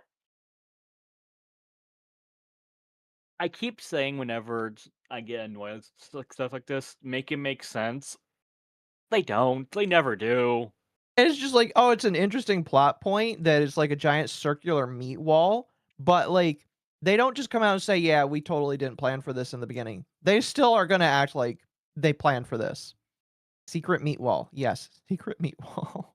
previous crawls. What is this giant meat wall? Oh, we'll get to that. Meanwhile, the mortally wounded Wheelers are sent to the hospital. Now, why would a Demogorgon want Holly of all people? Well, Nancy and Mike suspect it might be her imaginary friend, Mr. Whatsit. Why didn't I mention it before? Because it's a complete waste of time. Mr. Whatsit is Vecna. And I can hear you now, dear viewer. They've already introduced a bunch of new characters, and you'd be right, but this one was obvious. Yet, the Duffer Brothers spent an exorbitant amount of time on this. So Mr. Whatsit is Vecna, and Elle can't sense his presence because he's somewhere behind the meat wall, and Will can not only see through the Demogorgons, he can see through the eyes of Vecna's victims because he can see through the eyes of Vecna. And prior to this, because the Duffer Brothers wanted to make this a critical part of the story, Robin tries to convince Will that she wasn't being a lesbian when she was being a lesbian. And there's some forced scenes between Jonathan and Steve competing for Nancy's affection, and this is Meatwad now. Feel old yet?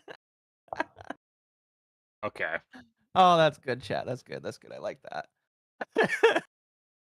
mad at Dustin, which is the only thing that actually goes somewhere, but they're barely worth mentioning. In the meantime, Joyce remains concerned and Lucas is still sad about Max. Hopper does get shot in the Upside Down, but he shakes off that injury pretty quickly, and that's going to be a theme for this series. Because yeah, I want to be real. Where'd you get shot by where?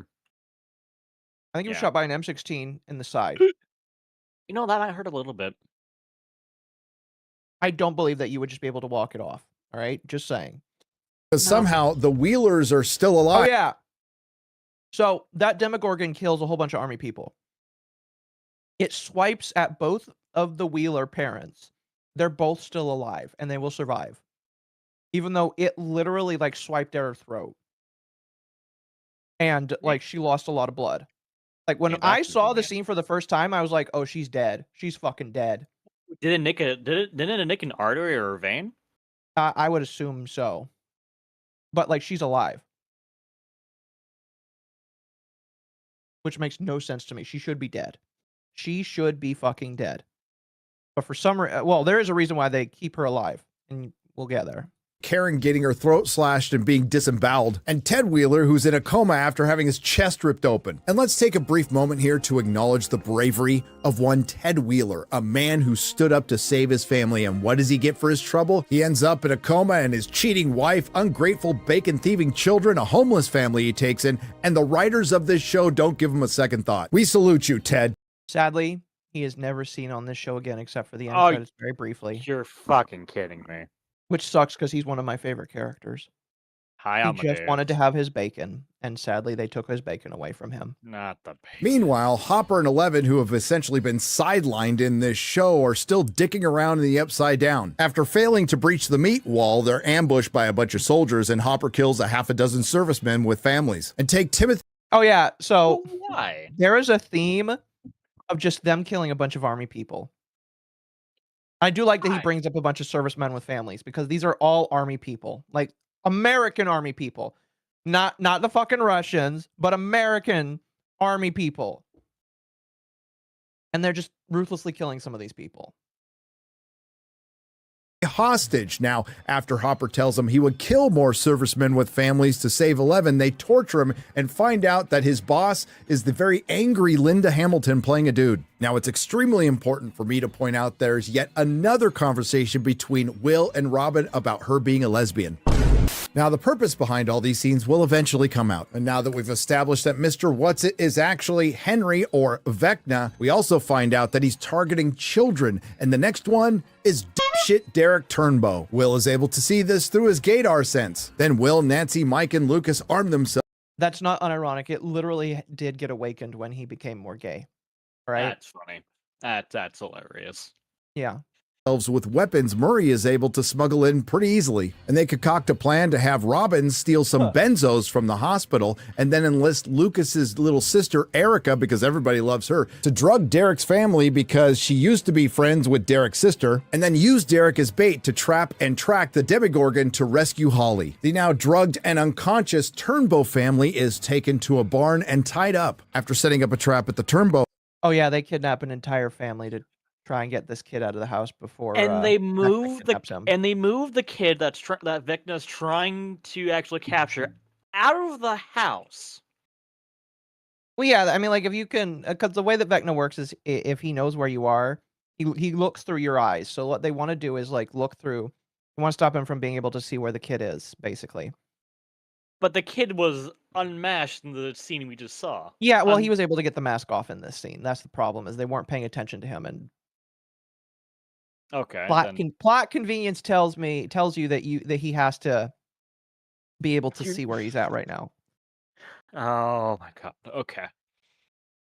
Michael, Lucas, and Jonathan are able to distract the Demogorgon long enough so Nanbo can shoot it with a tracker and follow it to the Upside Down. Unfortunately, Derek wakes up and it alerts the Demogorgon to him in the barn. And as it's about to attack Joyce, Will is able to stop the Demogorgon with his gaydar. Now everybody in the show is assuming that Holly is trapped somewhere in the Upside Down, when in truth she is trapped, well, in a couple of places. And one of them is Henry Creel / Vecna's mind, where she runs into Max. And you know what this means, everybody. Get excited. We're going to get some more Kate Bush running up that hill.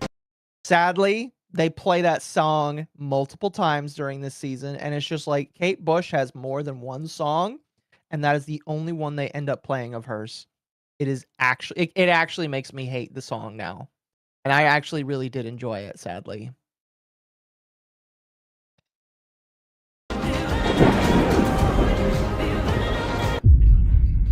Max tells Holly they are in fact in Henry's memories, a place Max has been since her brief death and coma. And while Max is walking through Henry's memory, we find out that he went to school with Joyce and Hopper. Nobody's acknowledged this in the show, but if you did fly to New York or London and see the play, you would know about it. And yeah, there apparently was a play for this show in between seasons 4 and 5 that nobody knew about, where very critical lore was revealed about the backstory of Vecna.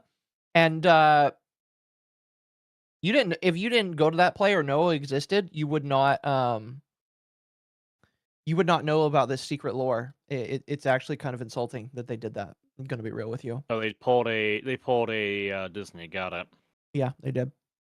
to play Stranger Things, The First Shadow. More on that later. Now, Dustin and Steve, who have been essentially arguing all season, along with Jonathan and Nancy, finally catch up to the Demogorgon after Will fights it off and track it into the Upside Down in the hopes of finding Holly. Now, as Will fought off the Demogorgon, he was able to see that Holly and 2 other children were abducted, and they're in some mysterious place that doesn't look like the Upside Down, but it does look like there's more room for more children. Speaking of children, angry Linda Hamilton detains any potential child victims between the ages of 9 and 11 after noticing a pattern after the 3 children that have been abducted thus far, and she wants to use them as bait to lure in 11. And I want you to keep in mind, because that's definitely a good idea that the U.S. military is choosing to do.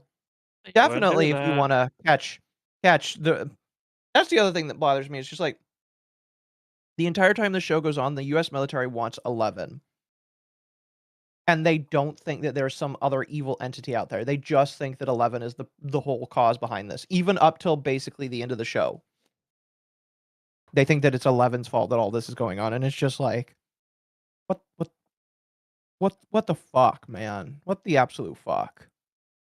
that the military, who had access to all of Brenner's files and previous work, has no idea who Henry Creel / Vecna is, much less the Demigorgons, Demibats, and Demidogs, because their entire motivation is to get 11 so they can weaponize her and or the Upside Down. And the fact that they're just rolling back to the one-dimensional military who just wants to weaponize everything while not building on Brenner's or Dr. Owen's previous work tells you everything you need to know about this season. Speaking of Dr. Owen's, pretty important character. I wonder if we'll see him later. In the Upside Down, Steve, Dustin, Jonathan, and Nancy make contact with Hopper and 11, and thanks to streaming content made for secondary viewing, the show provides a quick recap of what they're up to. We're in here to track a Demogorgon using our telemetry tracker, only to then hit a wall. Literally. Now, Steve's beamer is stuck, so we need Elle to come and pry it loose using her power so we can then resume the search for said Demogorgon, which will in theory lead us to Holly. Does any of this make sense? Do you need additional details, questions, concerns? Oh, I have many, but they still have plenty of time to answer them. Anyway, Dustin's theory. Again, looking back now, I'm just like, holy shit, I'm really pissed off that they did that. I'm just like, I'm really pissed off. I don't understand why they do that. It's just like, what the fuck, man? It makes me really sad because it's just like, TV is not going to get any better. It's only going to get worse as time goes on because of that. Oh, they run out of money. Yeah. The giant meat wall is some sort of a shield, and it must have some sort of a shield generator. Just like in Return of the Jedi with the Death Star. Remember Return of the Jedi? And this dark magic shield generator is in Hawkins' lab in the Upside Down. Just exactly how did Dustin come up with this theory? Don't know. But all they have to do is find it and destroy it. Back to Hopper and 11, because they're on a mission. After 11 tortured Timothy McVeigh, they think that the military is holding Vecna because she sensed a powerful psychic presence. But when they arrive at the base, an alarm is tripped and a sonic weapon suppresses 11's powers. After Hopper either kills or, at the very least, is responsible for the death of a completely innocent worker, and then takes out a couple of more servicemen with families, he has a fight with Timothy McVeigh, and then he gets caught by an Upside Down tentacle and tortured by all those poor army people that were just doing their job because they decided to serve their country. Yep. So sad. Osteoporosis Linda Hamilton. But then we get one of the most satisfying scenes of the series. I'll be quick. Now, why doesn't Hopper just shoot at the sonic weapon that's suppressing 11's powers? No idea, but they're running out of time, so this gives us time for another Hopper fake-out death. But not to worry, and spoilers, you don't have to worry about any character, really. Hopper is back because the power cut out, and then they run into... Yeah, they did a fake-out in this episode where Hopper was strapped with C4, and he was planning to just, like, blow himself up if he found Vecna. And I was like, oh my god. I remember, like, when I was, like, watching this, I DM'd Temp my live updates, and I was like, oh my gosh, they're gonna kill Hopper, they're gonna kill Hopper. And then I was like, they didn't kill Hopper, I'm pissed. And it's like, I didn't want him to die, but it's just like, dude, can you please introduce some fucking stakes into this show? I'd be killing fan favorite characters. Why would they do that? Actually, he's not much of a fan favorite because a lot of people don't like the actor that much. But it is funny. character anyone wanted to see return in a Stranger Things series. No, the military wasn't holding Vecna captive. They had number 8 Callie from season 2, who was in what used to be the worst episode of the entire series. But fortunately for her, it will be dethroned this season. Now, knowing Vecna was going to abduct the kids the military detained, Jesus wept. This video is going to be 45 minutes long just because I have to name every character in the show. Joyce, Robin, Lucas, Michael, and Will concoct a plan to use Derek to abduct the children that the military detained. I like Dick. All while Steve, Dustin, Jonathan. That is unironically something she said during the show, but she was talking about Tom, Dick, and Harry, like the saying Tom, Dick, and Harry. The context of how it was portrayed, that's what made it funny for me. So yeah. Yeah, when I saw that, I was like, oh my goodness. They literally wanted to have the lesbian say, I like Dick. That is insane to me. I can't believe they did that. And Nancy are searching for Holly. And Hopper with 11 reunites with Kaylee. And let's not forget that Max's mind is with Holly's mind trapped in Henry's memories. So as Joyce, Robin, Lucas, Michael, Will, and Murray, along with Derek, try to save the children from the military, Vecna returns with the Demogorgons, determined to outdo Hopper's body count. And the Demogorgons, including one that was having a really hard time with a Y mom, slaughter all the military servicemen with families quite easily. I mean, except of course for the ones that got hit by friendly fire. Like, what the hell's going on here? Vecna takes a moment from the slaughter to monologue to Will. He tells them he's taking the children to reshape a new world because they're weak, just like Will was, and he broke so easily. And he was the one that made all of this possible because Will was the first, and that sounds creepy enough. But considering Vecna... Again, from the context of weirdo people that would harm children, it sounds very, very, very weird. I'm gonna be real. Very, very, very weird. Evil character's evil. Mm. And they definitely didn't.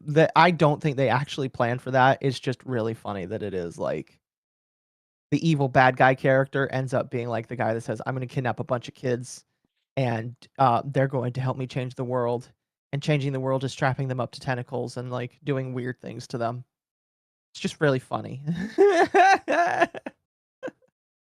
Will has the power to see through his eyes. He should probably just kill him right here, but he doesn't. And here's the moment we've all been waiting for, where all the conversations with the lesbian Robin and admittedly a pep talk for Mike come into play. Will is able to fully tap into his powers when he realizes it's okay to be gay. And I did not mean for that to rhyme. When all seems lost and Demogorgons are descending on Lucas, Robin, and Michael, he not only stops them, he crushes them. Now I think giving Will powers here is good, and they can finally do something with this character.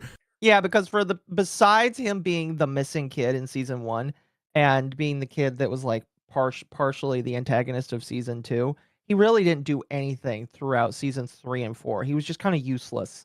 Besides being the kid that everybody knew was gay.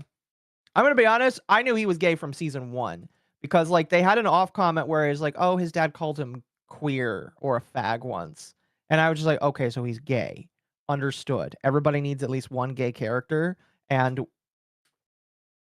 you could call it from season 1. Literally, you could have called it from season 1. And nobody really cared until they made it a big deal. But the way they... But yeah, like, literally, he is useless until season 5. And it is hilarious that that is the case. Was laughable, but the worst is yet to come, for lack of a better description. Unfortunately, Will and the gay were not able to save the children, who wake up in Henry's mind, and they are convinced Henry's done this to save them. Except Holly and Derek, who distracts Henry so Holly can once again meet with Max. Again, they are trapped in Henry's memory, and they're very safe in this cave because this is the one place he refuses to go. And this seems to be a pretty important aspect of Henry/Vecna. Because it's scary. It's scary. The big evil man with big evil monsters and the big evil mind spider is scared for caves because it's scary. Yeah, it's scary. He has got scary memories that he doesn't want to confront. So she's safe because he's got scary memories. Anyways, how are you holding up, Temp? Muted to God. Looks like he's holding up by killing things. I've been muted this whole time because I've been just coughing shit out. You know, fair enough. Fair enough.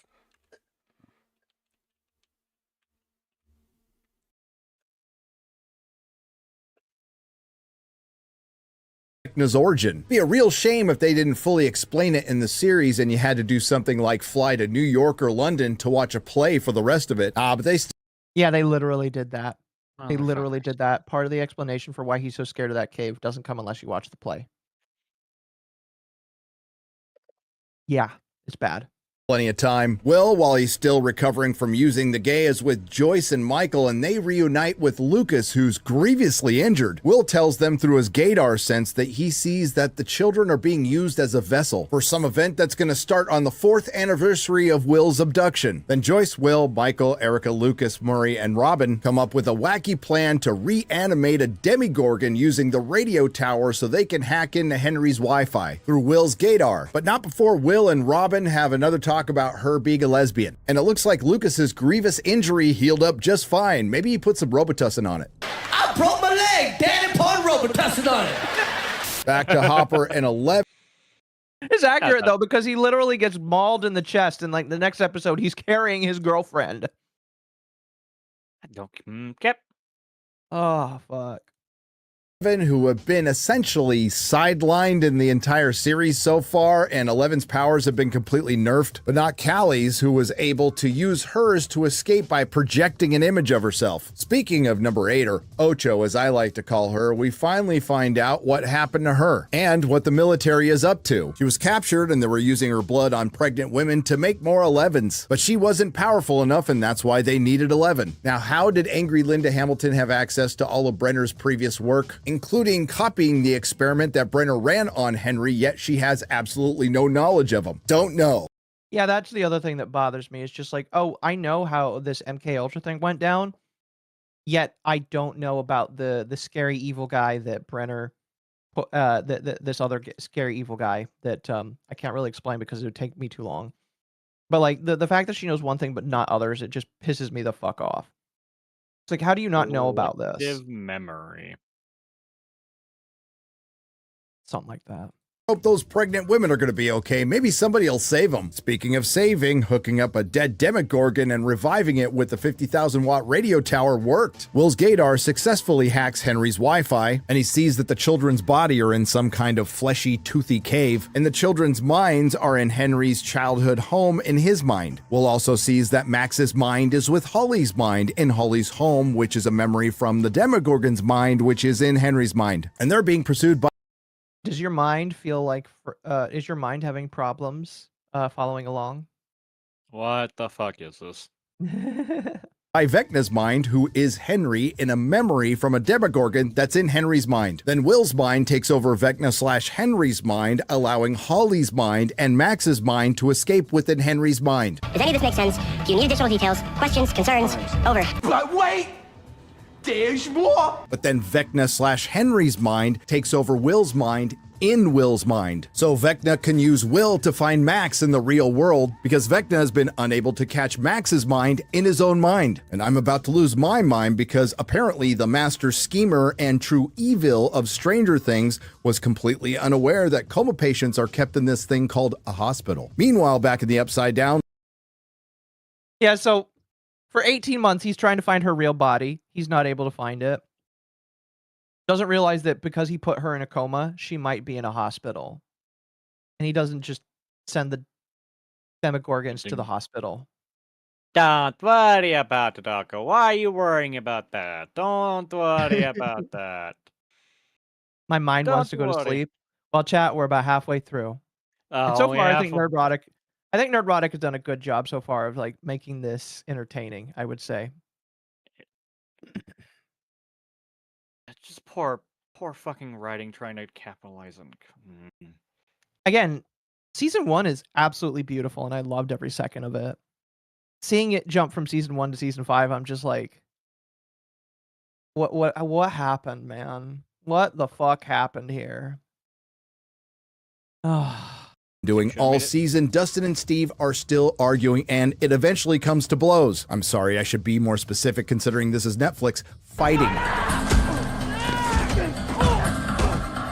But in episode 6, we finally get a resolution, which ends up being one of the best scenes of season 5. Too bad it was so short, but give the Duffer Brothers credit, it was a rare follow-through from a previous season. Dustin was obviously crushed by the death of his friend Eddie, and he didn't want to see the same happen to Steve. It would have been nice to see Steve and Dustin doing something a little bit more than arguing most of the season. They are continuously the best characters in this entire series, despite the fact that Steve has been relegated to a punching bag and Robin's support animal. Now, we learned something essential to the Upside Down, that we've been wrong about it all along, and they totally haven't changed what it is in the last minute. While wandering through Hawkins' lab in the Upside Down, Dustin discovers a copy of Brenner's research, and we find out the Upside Down is not another dimension, it's a wormhole leading to another world. Well, that is disappointing. And that world is... Yeah, so the Upside Down, which has been like the upside down of the real world, they figure out that it's not actually like another dimension. It's like, okay, you guys watched Indiana Jones 4, right? Which one's that one again? Crystal Skull. The Crystal Skull. Yes, I've seen that. Okay, so in that one, they talk about the world between worlds. The world between worlds, yeah, or dimension between dimensions. That's what the Upside Down is, because apparently there's our world, there's another world that exists, and then there's the Upside Down. And the Upside Down is a wormhole that's in between those worlds. But we don't know that until this season. And the reason why there's a meat wall around everything is because that's like the wall of the wormhole. That, again, we didn't know actually existed until this season. We didn't know that there was a wormhole until this season. I hope you're following along just fine. Where all the Demogorgons, Demodogs, and Demobats and the Mind Flayer come from. And Henry's big plan is to merge this world, which is called the Abyss or Dimension X, with our world, using the children and reshaping it. I would argue that you could just merge the Upside Down with our world, and that would save a lot of time and trouble. But it turns out Dustin was wrong about what generates the giant meat wall. It's not dark magic, it's exotic matter. In this case, I would also argue, why not just keep it as magic over science, especially when your only explanation is going to be exotic matter. Now, in the other part of Hawkins' lab, Jonathan and Nancy notice that the building had been melting, and then they find the exotic matter. Pretty easy. Then Nancy, our intrepid reporter who was pretty good with guns, turned military tactician, turned 80s action star, who we will from now on call Nanbo, shoots it and all hell breaks loose. And then Nanbo and our Manzel in distress Jonathan are trapped in a room as the building starts melting again. And if it wasn't for a scene in the penultimate episode that we'll get to, this scene would be considered the dumbest of the series. So we'll just call it the second dumbest. After setting up Jonathan and Nancy for the entire series and dedicating a lot of screen time to it, as the building is melting and Jonathan and Nanbo are facing certain death, what do? Do they say their tearful goodbyes, reaffirming their love for each other and, I don't know, have sex? Nope, they tearfully become unengaged and touch heads. Yeah, so he was planning to engage, to like propose to her. And like as they're dying, they're like, you know what? Let's not propose anymore. I think I'm just going to unengage myself from you. And we're not going to be a couple anymore. But why? Why is it painful? This is a painful show. And then, of course, because there's no stakes in this show, they don't die. They don't fucking... No, they don't die. They're just still alive. Through the power of friendship, will survive. Modern Hollywood touching heads. I think normally you can blame this on the recent creation due to Me Too of what is called an intimacy coordinator. But it would make no sense because these two are dating in real life. But that's... Oh yeah, I didn't actually know that till listening to this. These actors actually are dating IRL. Why don't they... What?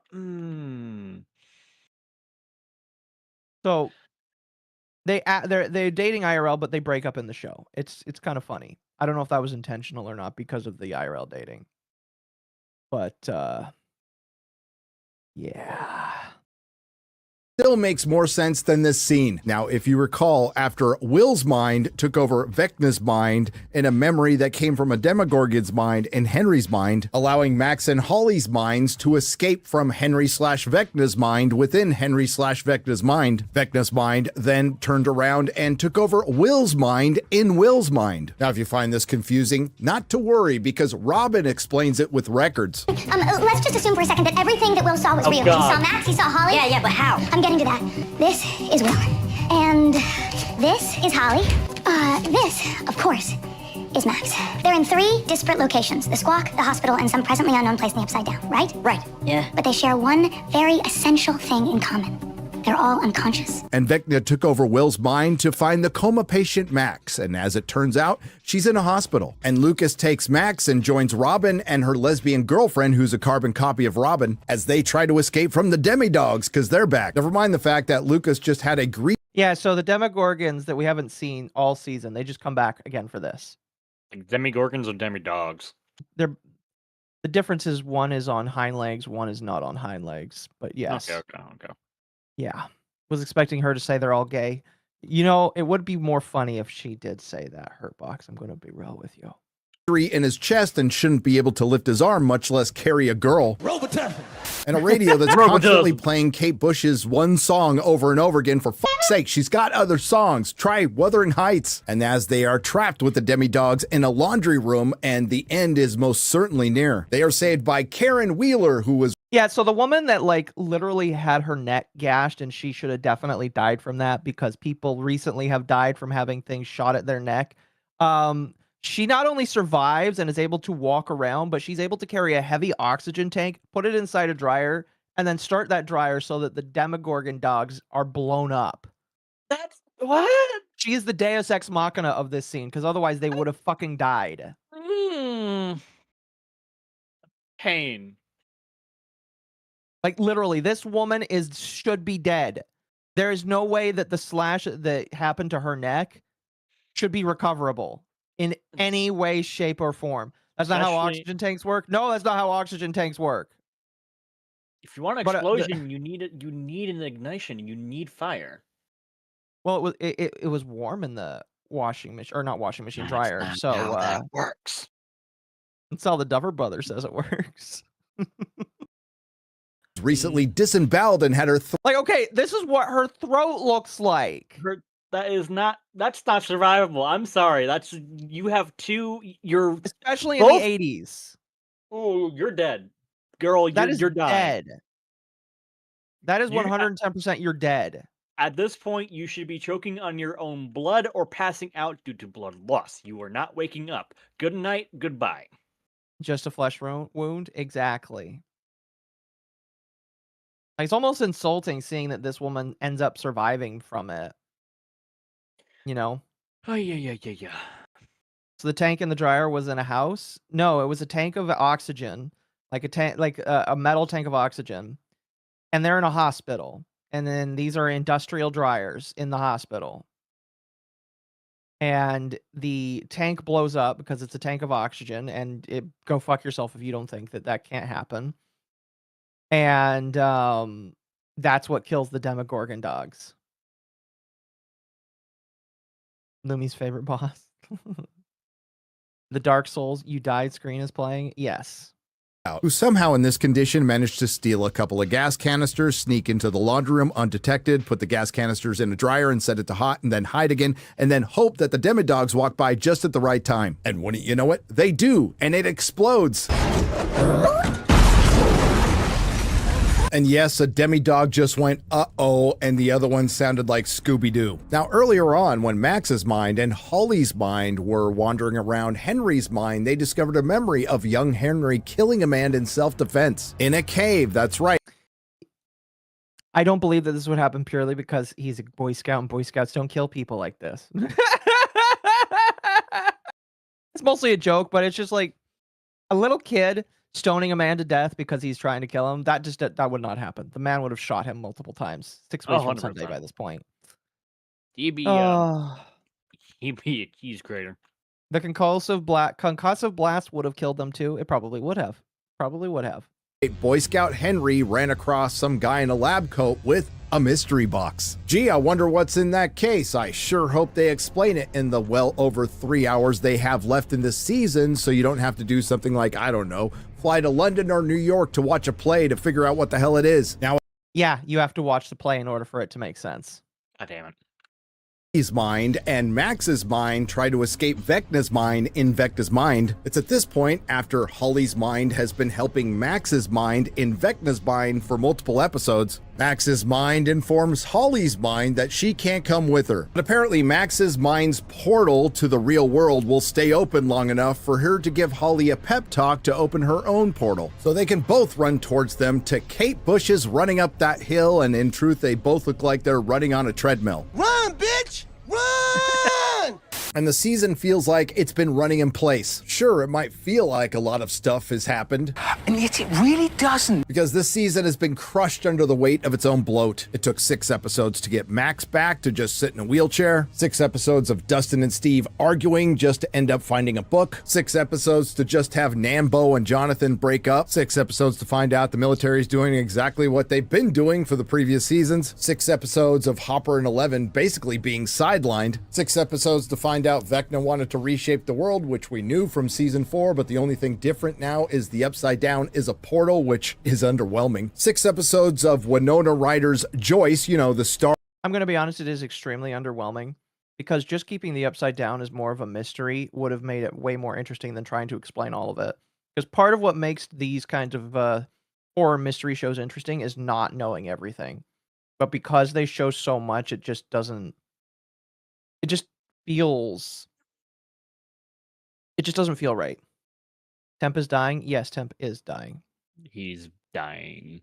Hell, dying. Or the show essentially just being window dressing, but at least it makes way for 6 episodes of Robin. And that's just the tip of the iceberg. And I think season 5, particularly part 2, is summed up best by Eric Kane from Forbes, which could be broken up into something like this: short action scene, followed by bickering, followed by a heart-to-heart, followed by more brief action, followed by an expository dialogue scene that over-explains everything, followed by another heart-to-heart, and that's followed by a group idea session with more exposition and planning and eureka moments that often have something to do with the pop culture reference or analogy. Rinse and repeat. And with 3 hours left in the season, and in particular in the penultimate episode, they take this to ridiculous levels. An episode that not only has the worst scene of the entire series, it's the worst episode of the entire series. Now, context does matter. It's because this is the penultimate episode of not just the season, of the series, and they accomplish absolutely nothing, and they save the worst bit to stick in the end. Now the military finally knows that there is an evil demon creature in the Upside Down that can control other evil demon creatures, and it's pretty formidable. Something angry Linda Hamilton may or may not have known about, but she doesn't care. She just wants 11, something that she... Yeah, so at this point she knows that there's like an evil dude, and she's like, I still want the girl. The girl is still way more important to me. Why? You're trying to keep the world from dying. At this point, who fucking cares about the Russians? It's us versus aliens now. But Russians. But Russians. This is to Timothy McVeigh in what is one of the most ridiculous girl boss scenes in the last half decade, and that's saying something. That's all you can say. I mean, you got a pull string under that jacket of yours or what? Everything that has happened here is because of that girl. And unless you want to join them, I would watch the goddamn tongue. Major General Osteoporosis had a lot of help from Timothy McVeigh on that scene, who probably had to get on his knees, and I'm surprised she didn't break her arm. Anyway, finally, the whole gang is back together. And Jesus wept, I'm only doing this one more time. Hopper, Will, Murray, Steve, Max, lesbian girlfriend, Erica, Lucas, Joyce, Dustin, Mr. Clark, 11, Michael, Robin, Ocho, Jonathan, who I'm still convinced is Gare the Will, and Nambo. And they gather for one of 2 expository scenes where every character gets their chance to chime in, and sometimes characters finish each other's sentences. They recap everything from season 4 to this moment, and they break down their big plan, which Michael is nice enough to recap. We better hope we have some time, because if this is all correct, we have to get 2,000 feet in the air, find our way into the abyss, free Holly and the kids, and kill Vecna all before our worlds merge. And during this exposition dump, Hopper was speaking for all of us. Jesus Christ. Wow. I hate all of this. So in this second exposition scene, right after Hopper draws a diagram of a helicopter that goes up and down. I think one of us is having bleed through because I can hear it on somebody else's end. It's not Might me. be I'm me. muted. Might be me because I don't hear the bleed through. So sorry about that. Okay. Yeah, just letting you know. I don't know if anybody else can hear it, but I could hear it. The gang starts bickering, and then Steve has a eureka moment aided by a pop culture reference, in this case a slinky. The plan is to let the planet Abyss descend until it hits the top of the radio tower where the kids can climb up, jump on the... Chat can't hear it? Okay. Then I'm just being weird then. Save the kids and kill Vecna. And then when they're done, they blow up the exotic matter in the Upside Down with some C4, which would take the Demogorgons, the Demodogs, the Demobats, the Mind Flayer, Vecna, and the Abyss with it. This is going to be a bit of a challenge. Not only is the military after them, but I'm sure Vecna is going to send all the Demogorgons, the Demibats, the Demidogs at his disposal to stop them. Right. But as the world's fate hangs in the balance, the clock is ticking and every second counts. So what do you think happens next? Is there a montage scene set to Sweet Child of Mine from the Guns N' Roses album Appetite for Destruction, which was released in 1987, with our plucky team of unlikely heroes poring over the logistics and coordinating each other's roles and going over them again and again until they know them in their sleep, which they don't have time to do, and they shed a quiet tear for what most certainly will be their last night on Earth. They make phone calls and write letters to say goodbye to their loved ones. Oh, I guess they don't need to do that because everyone's there. And then they make peace with their god. Or do the Duffer Brothers stop everything for one more group session featuring the entire cast? And I was surprised Vecna wasn't there. In an over 6-minute scene that the Duffer Brothers spent the most time writing with multiple takes that took 12 hours to shoot. Also, Will could come out as gay. I can't believe it took them 12 hours just for him to say, I'm gay. That is the most retarded thing I have ever heard. The most retarded thing I've ever heard. That is insane to me. Wasn't it 24 because it was 12 filming it, then 12 reshoot? I have no idea, honestly. It's just... I don't get it. This is insane to me. Absolutely fucking insane to me. I haven't told any of you this. I don't want you to see me differently. Today, Junior? I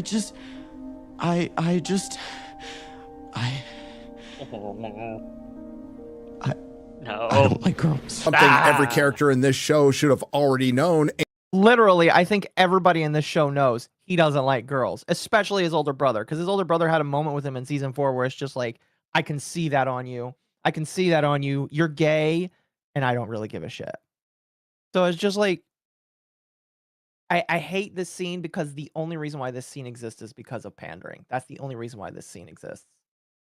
No other purpose but for that alone. 12 hours, Willie was being slick with that paycheck. Yes, he was. The one who was there who doesn't even know Will, Callie. An overwritten, overcooked, self-indulgent circle jerk of a virtue signal. And I'm sure the Duffer Brothers broke their arms patting themselves on the back for this one. I mean, so brave. A coming out scene in 2025. Now, they've been setting this up for a long time, so they needed to pay it off, but it should have been earlier in the season and a more quiet, intimate moment between his friends, or more importantly, his family. And then Jonathan could come out too. That would have probably had more emotional impact, but instead they traded it for this staged monstrosity that turned out to be the most memeable moment of 2025. Hi, everyone. I am a gay homosexual. Ew. Sick. Bro, what are you even talking about? Honey, I don't think now is the best time. I love that so much. I fucking love it. I love Hate AI so much. This is beautiful. I love it. I just like it does make a lot of sense. Just like, hang on a moment. Why are you coming out like this when you're trying to save the world from a fucking retard that's trying to bring the planets together? This is like the wrong time to say, I'm gay, all right? Oh. For an announcement like that. Hope you didn't want grandkids, Mom, because this queen thinks girl parts are icky. And it ruined the message the Duffer Brothers were trying to convey, with Will gaining self-confidence and self-esteem and overcoming being a victim. Because the through line for Will in this season is his superpower is being gay. But now this is all dealt with. We have 2 hours to go in a finale that was released to sold-out theaters. And they're going to need those 2 hours to answer all those unanswered questions, defeat Vecna in a plan that's just crazy enough to work, and wrap everything up in a tight little bow without a plot hole to be found. And wouldn't you know it, they defeat Vecna in an hour. What did you say? You heard me right. They accomplish their plans and defeat Vecna in the first hour of a 2-hour and 8-minute episode. You gotta be f***ing kidding. But that's not the worst bit. It's not unheard of to kill the final boss halfway through a finale, or in some cases, well before it. Am I right, Game of Thrones? In this case, it's more about how they... AI version is better. I agree. AI version is way funnier. Now, Vecna has started merging the Earth with the Abyss, using the children as vessels, while Hopper takes Eleven and Callie to Hawkins' lab in the Upside Down. Now, last episode, Callie and Eleven made a suicide pact promising to break the cycle that Brenner started, knowing that the military would never stop pursuing them, which they're doing right now. Eleven gets into a tank so she can connect her mind and Callie's mind to Max's mind so she can guide them to the children's minds to free them from Henry's mind. You have to enter his mind. Isn't this his mind? No, it's my mind. What? And then Eleven's mind and Callie's Yeah, that's about how confusing it was. mind could kill Vecna in his mind, which would stop the planet descending on the Upside Down and keep it from merging with the Earth. While Eleven and Callie distract Vecna enough to stop the planet from descending, Vecna gets into Hopper's mind and makes him believe he shot Eleven, which of course he didn't, but he pulls Eleven out of the tank, which breaks the connection and leaves the children on their own in Vecna's mind. But Holly's mind guides the children's minds to Vecna's cave in his mind. Now, when Henry's mind was in Hopper's mind, he told them that there was a suicide pact between Callie and Eleven, which is a really good scene where Hopper begs her to fight on and live for happier days beyond all of this in Hawkins. But then the military shows up and Hopper and Murray kill a few more servicemen with families. Eleven takes out Timothy McVeigh, but Callie is shot and dies. Or did she? But this is where the fun begins, because Steve, Robin, Michael, Will, Jonathan, Dustin, Lucas, and Joyce make it to the Abyss, and they are led by Nambo. And lucky for them that they're on a completely different planet that just so happens to have a comparable atmosphere, including oxygen and comparable gravity. And despite the overcast skies, it looks like there isn't any wind, and it's about 50 degrees. Green screen looks terrible. It's so bad. It is so bad. This is what you see on YouTube by an independent worker that just wants independent animator, just like, oh, let me try and do something new. No, this is bad. I don't like it. Yeah, it's bad. Soy It's milk, really bad. interesting, Temp. How's Temp doing? He is Understood. Trunks on and get in this pool. And no, there isn't a Demigorgon, a Demidog, or Demibat in sight in either the Abyss or the Upside Down. But I'm sure there... Oh yeah, for the final battle, it was literally just Vecna and the Mind Flayer. There was there was no other army. It was just them. Just those two. They're coming any minute. Will, who was on the Abyss, is now close enough to Vecna to get into his mind, and he sees that he is walking through the cave to get to the children, but not before he gets to that memory, where young Henry, as a Boy Scout in a cave, randomly runs into some government scientist with a mystery case who is paranoid and delusional and tries to kill Henry, but Henry kills the scientist in self-defense. Henry opens the mystery box, and it holds a piece of concentrated evil, which psychically connected him to the Mind Flayer. And credit where credit is due, instead of doing the thing where the young innocent boy was corrupted by the evil, no, the young innocent boy joins the evil in a symbiotic relationship. Yet it still all feels pretty random, and if you want to know the story that led up... Yeah, so none of that really makes a lot of sense, because like somehow the government has this evil rock that connects Vecna to the Mind Flayer all those years ago, and that's how he's able to figure out that there's another dimension, and that makes him evil. Which doesn't make any sense, because the only way he got to that other dimension is when Eleven tried to kill him and sent him to that dimension.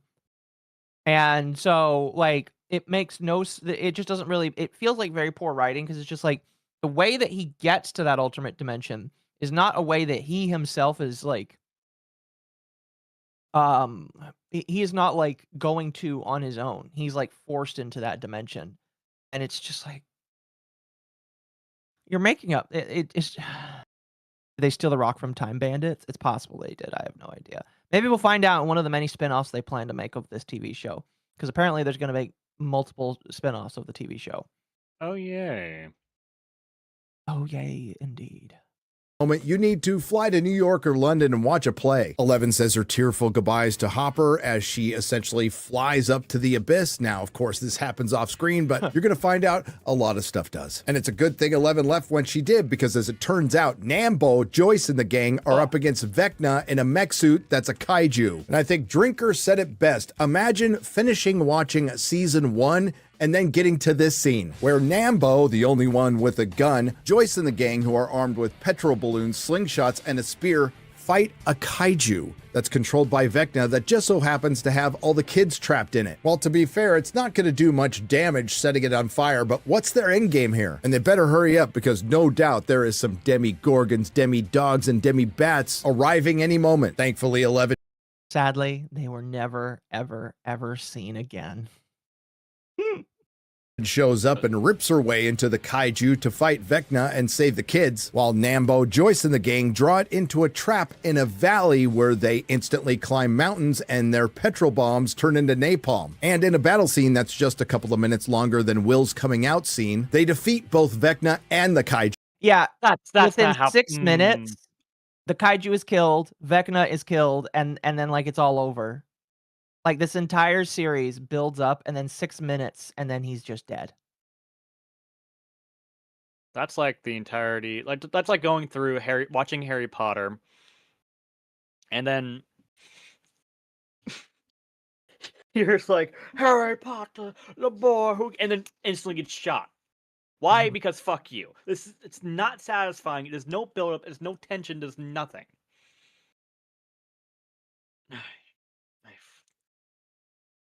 Nambo, Joyce, and the gang save the kids, including Lucas saving the black child. Barely an inconvenience. And Joyce, who has done absolutely nothing the entire season, finally gets her moment and hacks off Vecna's head. Everybody lives, the kids are safe, and they head to the Upside Down to destroy it. But why use a timer when you could sneak in another nostalgic moment and use a turntable and set the C4 to explode once Prince's side B of Purple Rain comes to an end? And despite being severed from Vecna's mind, there's still time for a horde of demigorgons, demibats, and demidogs to dispense some savage vengeance for their fallen master. And I'm sure they're just around the corner. In the meantime, everybody's happy until they exit the Upside Down and get arrested by the military in Hawkins. And in a very dramatic scene, after saying goodbye to Michael in his mind, I need you to thank them for me, for being so kind to me, and teaching me what it means to be a friend. No, please don't do this. Please don't do this. Mike.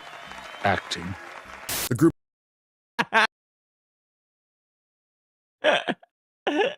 in the military see that Elle is still in the Upside Down, and as Prince's Purple Rain comes to an end, it ignites the C4, which ignites the exotic matter and destroys the Upside Down and seals the gate, taking Elle with it. And Elle is dead. Or is she? But the one thing we do... Spoiler alert, she's probably not dead, because they can't kill any characters in this fucking series if they came from season 1. Is the Duffer Brothers kind of forgot about the demigorgons, the demidogs, and the demibats. And Stranger Things ends with an hour-long epilogue, which, without a... You heard that right. 1 hour of an epilogue. Why? They could use 1 hour. You want to know how long the epilogue was for like Harry Potter? Like about 5 minutes. 5 to 10 minutes? About 5 minutes.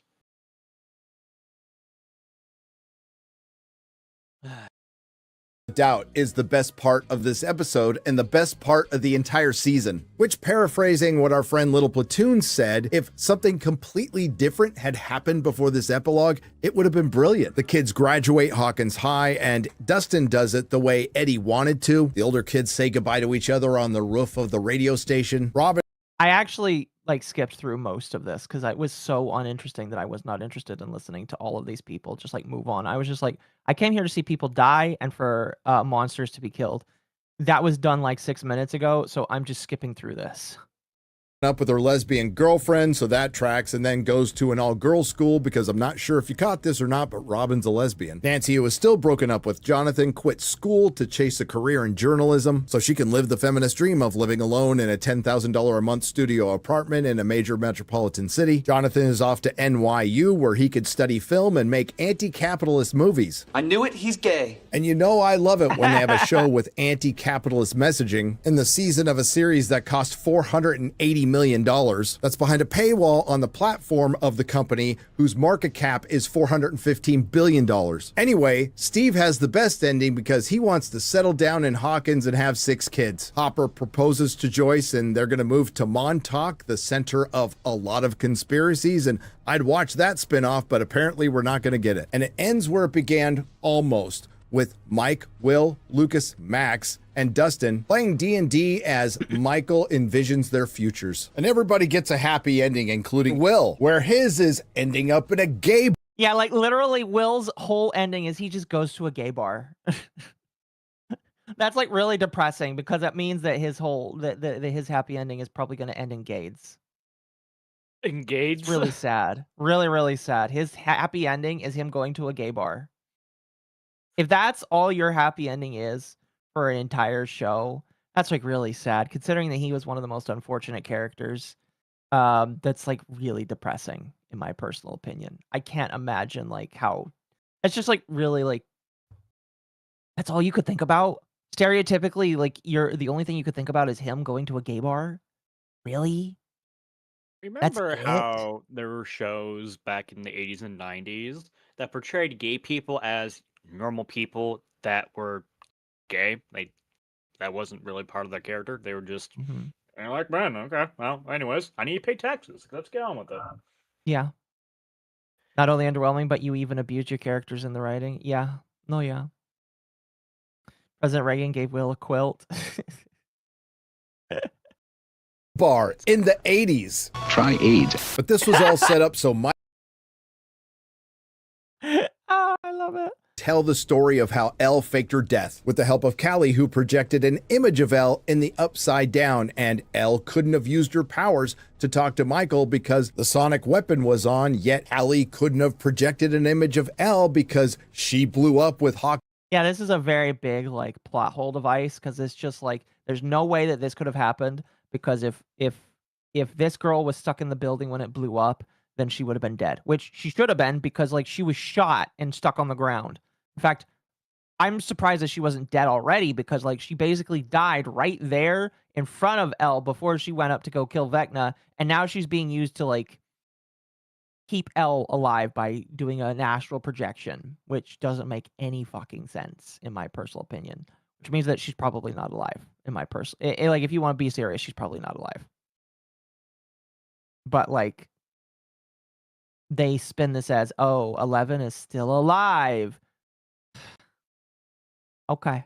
Lab in the upside down, an ambiguous ending that's meant to be debated forever. But as far as 11 being alive or dead is concerned, I don't care. And now that all is said and done with Stranger Things Season 5, I can say with a lot of confidence that it became a caricature of itself. What worked about Season 1 was its heartfelt character dynamics, it had a plot that was engaging, a solid mystery, and it had verisimilitude. And that has everything to do with how they masterfully blended in the nostalgia, yet it was still a greatest hits from the 80s. But then it lost that immersion and it just became the greatest hits from the 80s and the greatest hits of itself. The best examples are Joyce going from crazy spreading lights around the house lady to crazy spreading art around the house lady, and trying to recapture the magic of the Kate Bush running up that hill scene from Season 4 after playing it over and over and over again. And Season 5 is its worst season without a doubt, because if I had to choose, I could buy Russians tunneling under a mall and building a base over a group of plucky teenagers who are led by a 50-something-year-old mom and Nambo fighting a kaiju on another planet. There are a lot of ways you could have fought a symbiotic cosmic entity and psychic supervillain, but this wasn't it. This is where the stakes should have been at their highest, and they just weren't. There was no tension, nothing felt earned, and yes, I know Elle is supposed to be dead, but Mike telling that story of her survival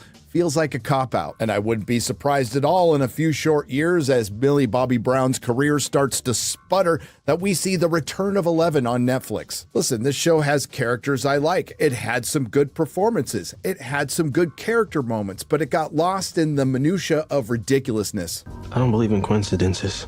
Yet Stranger Things 5, and with the gift of hindsight, previous seasons are filled with them, along with contrived events, forced dramatic moments to elicit cheap emotional responses, too many feelings in the upside down, feelings in the real world, feelings on the abyss, which were constantly stalling the action. And now that I think of it, that's basically what Stranger Things 5 is, stalling to get to a very bloated and underwhelming end. Speaking of bloated, again, it was brought down by the weight of its bloated cast. And as that cast grew, the world of Stranger Things felt smaller. For example, Robin and her lesbian girlfriend. You could have left them completely out of this show and nothing would have changed. And I can make a pretty good argument that Holly being a prominent character was a complete waste of time. And it took valuable screen time from characters we actually wanted to see, like the core group of kids working together, or the sidelined Hopper, nerfed Eleven, and Joyce, who was completely useless this season. Hell, after all is said and done, they should have just kept Hopper dead after season 3 and probably killed off Jonathan. And let's not forget its descent into modernity. Little problems that became big ones in the end. I've always hated that this show is filled with bad dads or no dads, and there wasn't a girl boss this show didn't like, which is unfortunate because it ruined some female characters we liked. Hey, if you don't shut up right now, Santa, I swear to God, I will shoot this tracker into your potato sacks. And you know I'm a good enough shot to hit any mark, no matter how small. Jesus.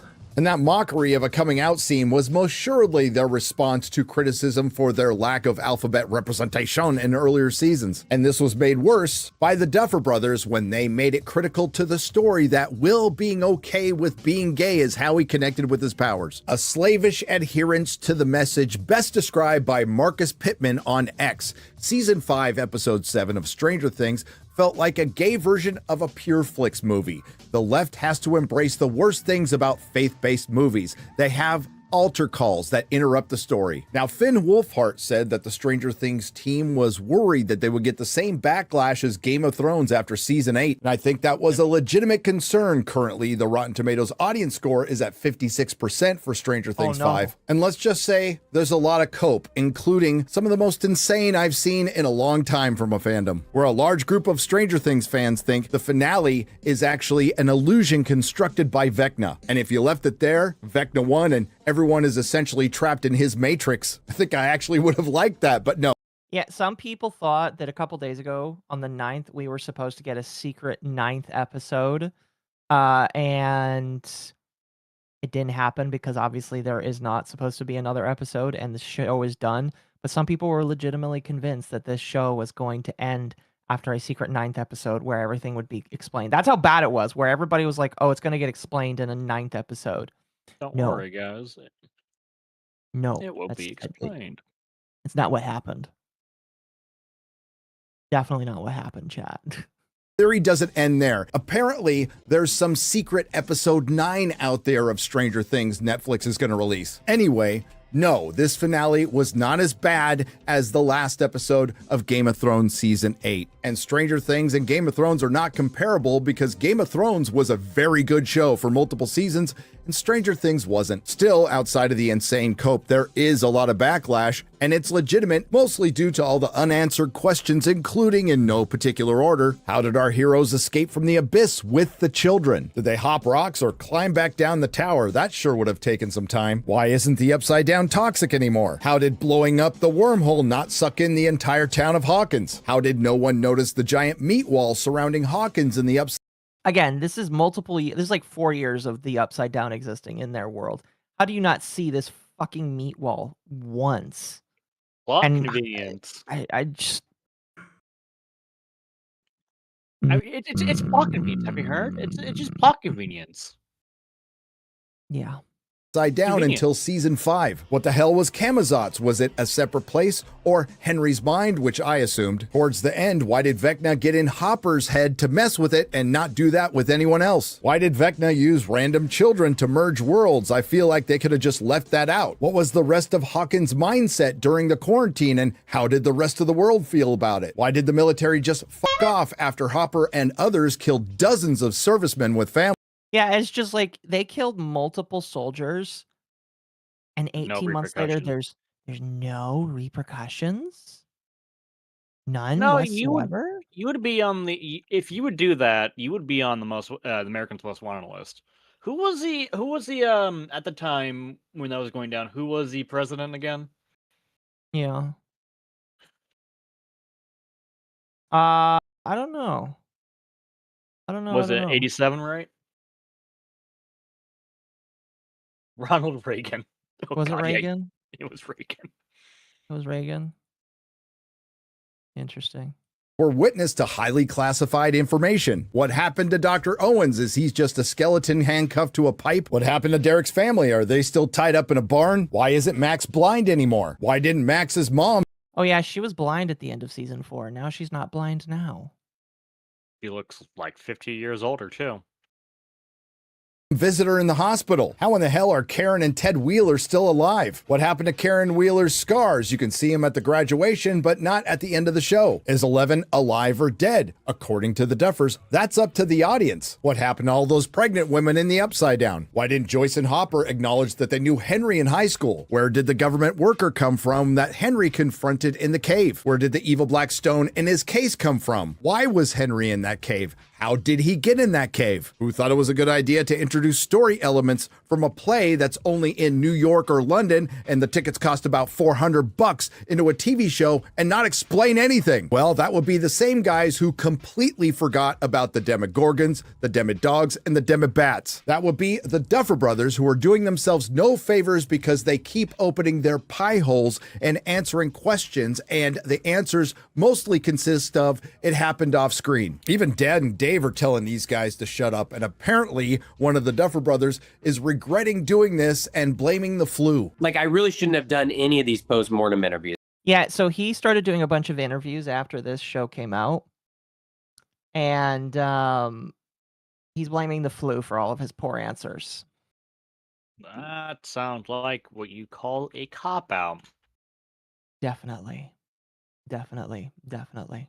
I'm not in a good place. Like, why the hell we did any of them yesterday is beyond me. Speaking of regrets, I think the one company that has the most is Paramount, who just gave the Duffer Brothers a multi-million-dollar, multi-year exclusive deal while they let Taylor Sheridan walk. Comparatively, Taylor Sheridan has created 10 scripted shows, most of them being hits, in 10 years. The Duffer Brothers have created one show in 10 years, and they will have little to nothing to do with any Stranger Things spin-offs in the future. Now, the general consensus is Stranger Things might be the last show that's a cultural phenomenon, and I would agree. It's immensely popular, it's one of Netflix's biggest shows, and it will remain that way for many, many years, possibly forever. Again, they sold out multiple theaters with the finales and made $25 million.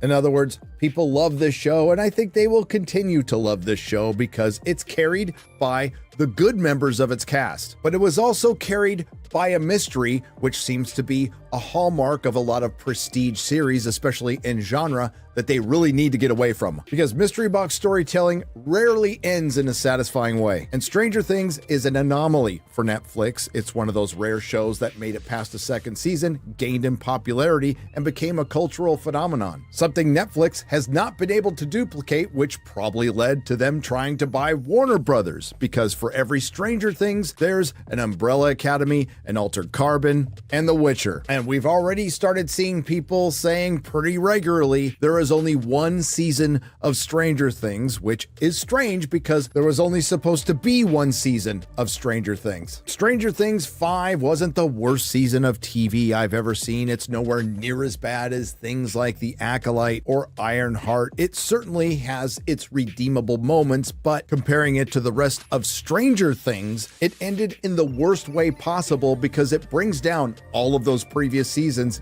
even season 1. But credit where credit is due. The Duffer Brothers and Netflix produced a show that people truly loved, so much so that after they saw this disastrous season, they are hoping, praying, and wishing for a secret episode to drop to explain everything. And with fans this passionate, I don't know they if would that's better or deserve worse, it. honestly. And if they dropped a secret episode, which they won't, it would be brilliant and it would break the internet. The only problem is you would have to redo the entire season to fix this mess, because it's become pretty clear the Duffer Brothers look like one-hit wonders that overstayed their welcome, and I don't think it's out of the realm of possibility to think that their future will be off screen. Nerd erotic.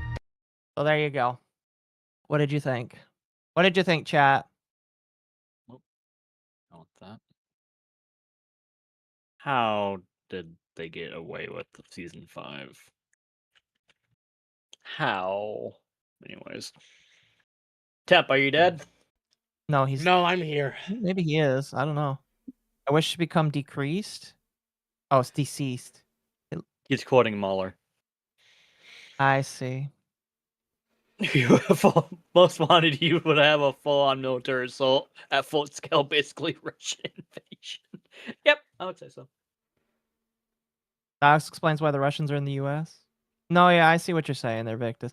There's a lot of different ways. Again, like the problem is, again, season 1 was an anomaly, and they should have just left it as one season and then done an anthology. I think that would have worked out way better. Honestly, I think it would have been way more popular. But they didn't do that. Because they didn't do that, it sucked. You know?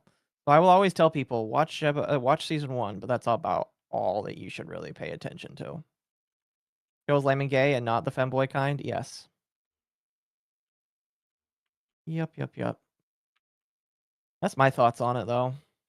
I think Nerdrotic did a good job of illustrating kind of just how I feel. There's just so many plot holes and inconsistencies where I'm just like, man. Could have been good, but it wasn't.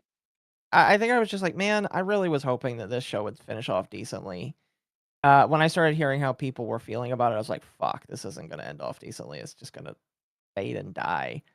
And it did.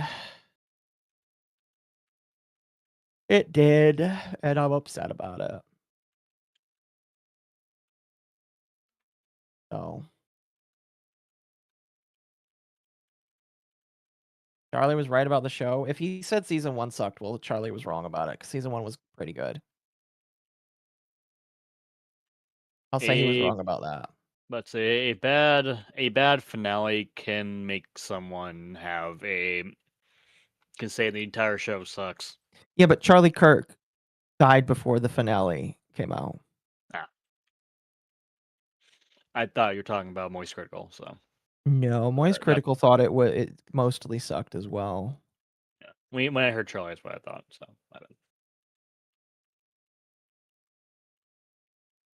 I watched the first episode. I would recommend the first season and the first season only. But outside of that, I can't tell people to watch anything else, honestly.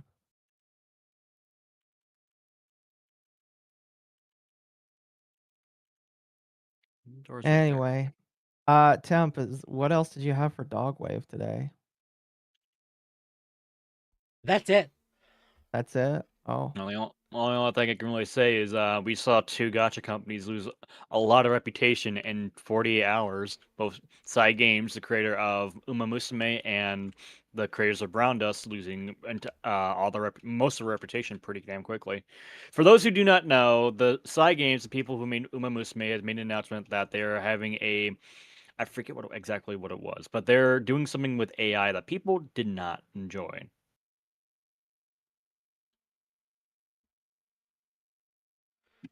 Like what? We are pleased to announce the establishment of a wholly owned subsidiary, Side Games AI Studio, which will focus on development and provision of service using tools and utilizing AI. For more information, just click the description below. People, especially the Western audience, were pissed because they thought that Side Games was going to lean into a lot of generative AI. It is yet to be seen whether the AI they're talking about would be generative AI or if we're just going to be stuff for games and stuff, other stuff like that. In my opinion, if it's for localization, good, especially after the Merry Christmas debacle they had.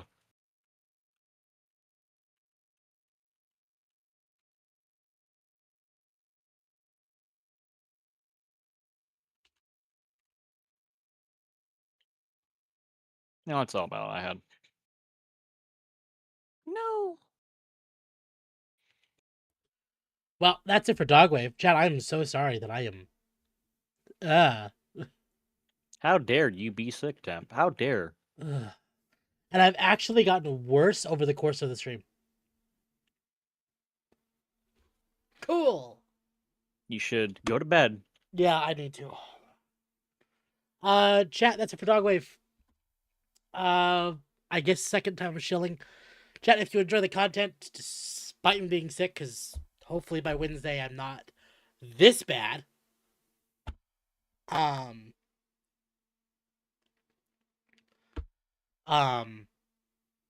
would recommend leaving a like, subscribing, hitting the bell for notifications, and joining the Discord, as it is the best place to want to go live. All that fun stuff. We're actually really close to 760 subs. Maybe we'll hit 800 by the end of January. That'd be great. Go to the vet, Temp. How about you two? What am I doing this week? Yeah. Normal stuff. Tomorrow, or I guess today, I'll be streaming a game that I have been enjoying that's on currently during the playtest. I'm be playing Far Far West with a couple of friends. You're more than welcome to join, Temp, if you are able to. But I do recommend you take care of yourself more than anything. Yeah, probably not going to do that tomorrow, just so I can focus on getting better. Yeah, you take care of yourself, Temp, please.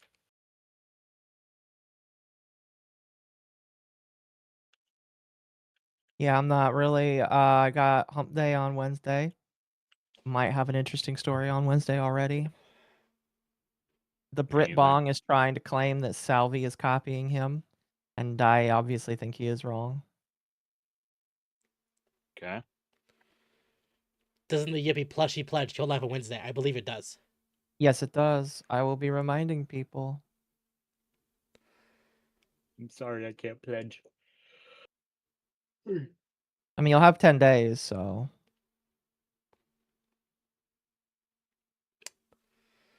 As far as what I'm doing next week, we'll do something on Wednesday. I don't know what. More Undertale on Friday, because my power went out on this Friday, which admittedly was a blessing in disguise because it meant I spent the rest of the day just chilling. Good.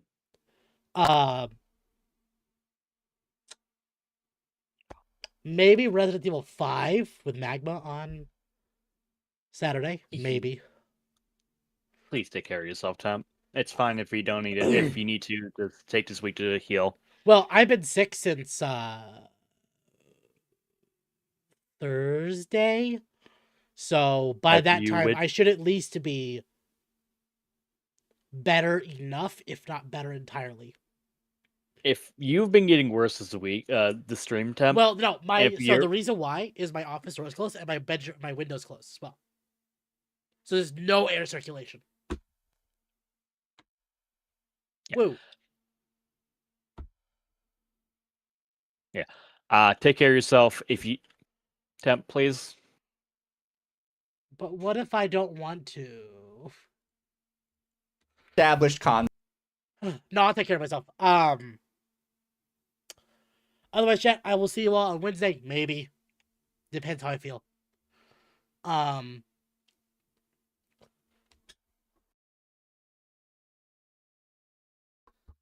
can I send you all to? I think of Mizu. Mizu live right now? Yep. Nice.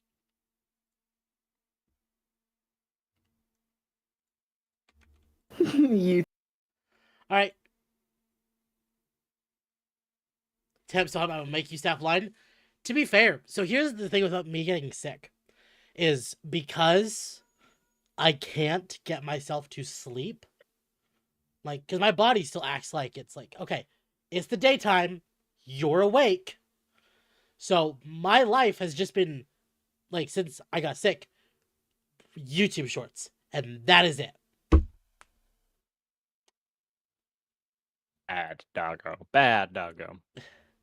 I mean, YouTube shorts aren't bad in small doses. No, most of my shorts feed right now is AI Avengers Doomsday stuff and Arrow from like the Arrowverse. Bad doggo. Bad doggo. To be fair, Arrow was actually pretty good. I liked it. We can hear your voice. I know. I can hear it myself. I can feel it. Otherwise, I will see you all tomorrow. Or not tomorrow. God, no. God. I'll see you all on Wednesday, maybe. You all have a good night. Behave for Mizu. Have a good night, chat. Bye. Bye, chat.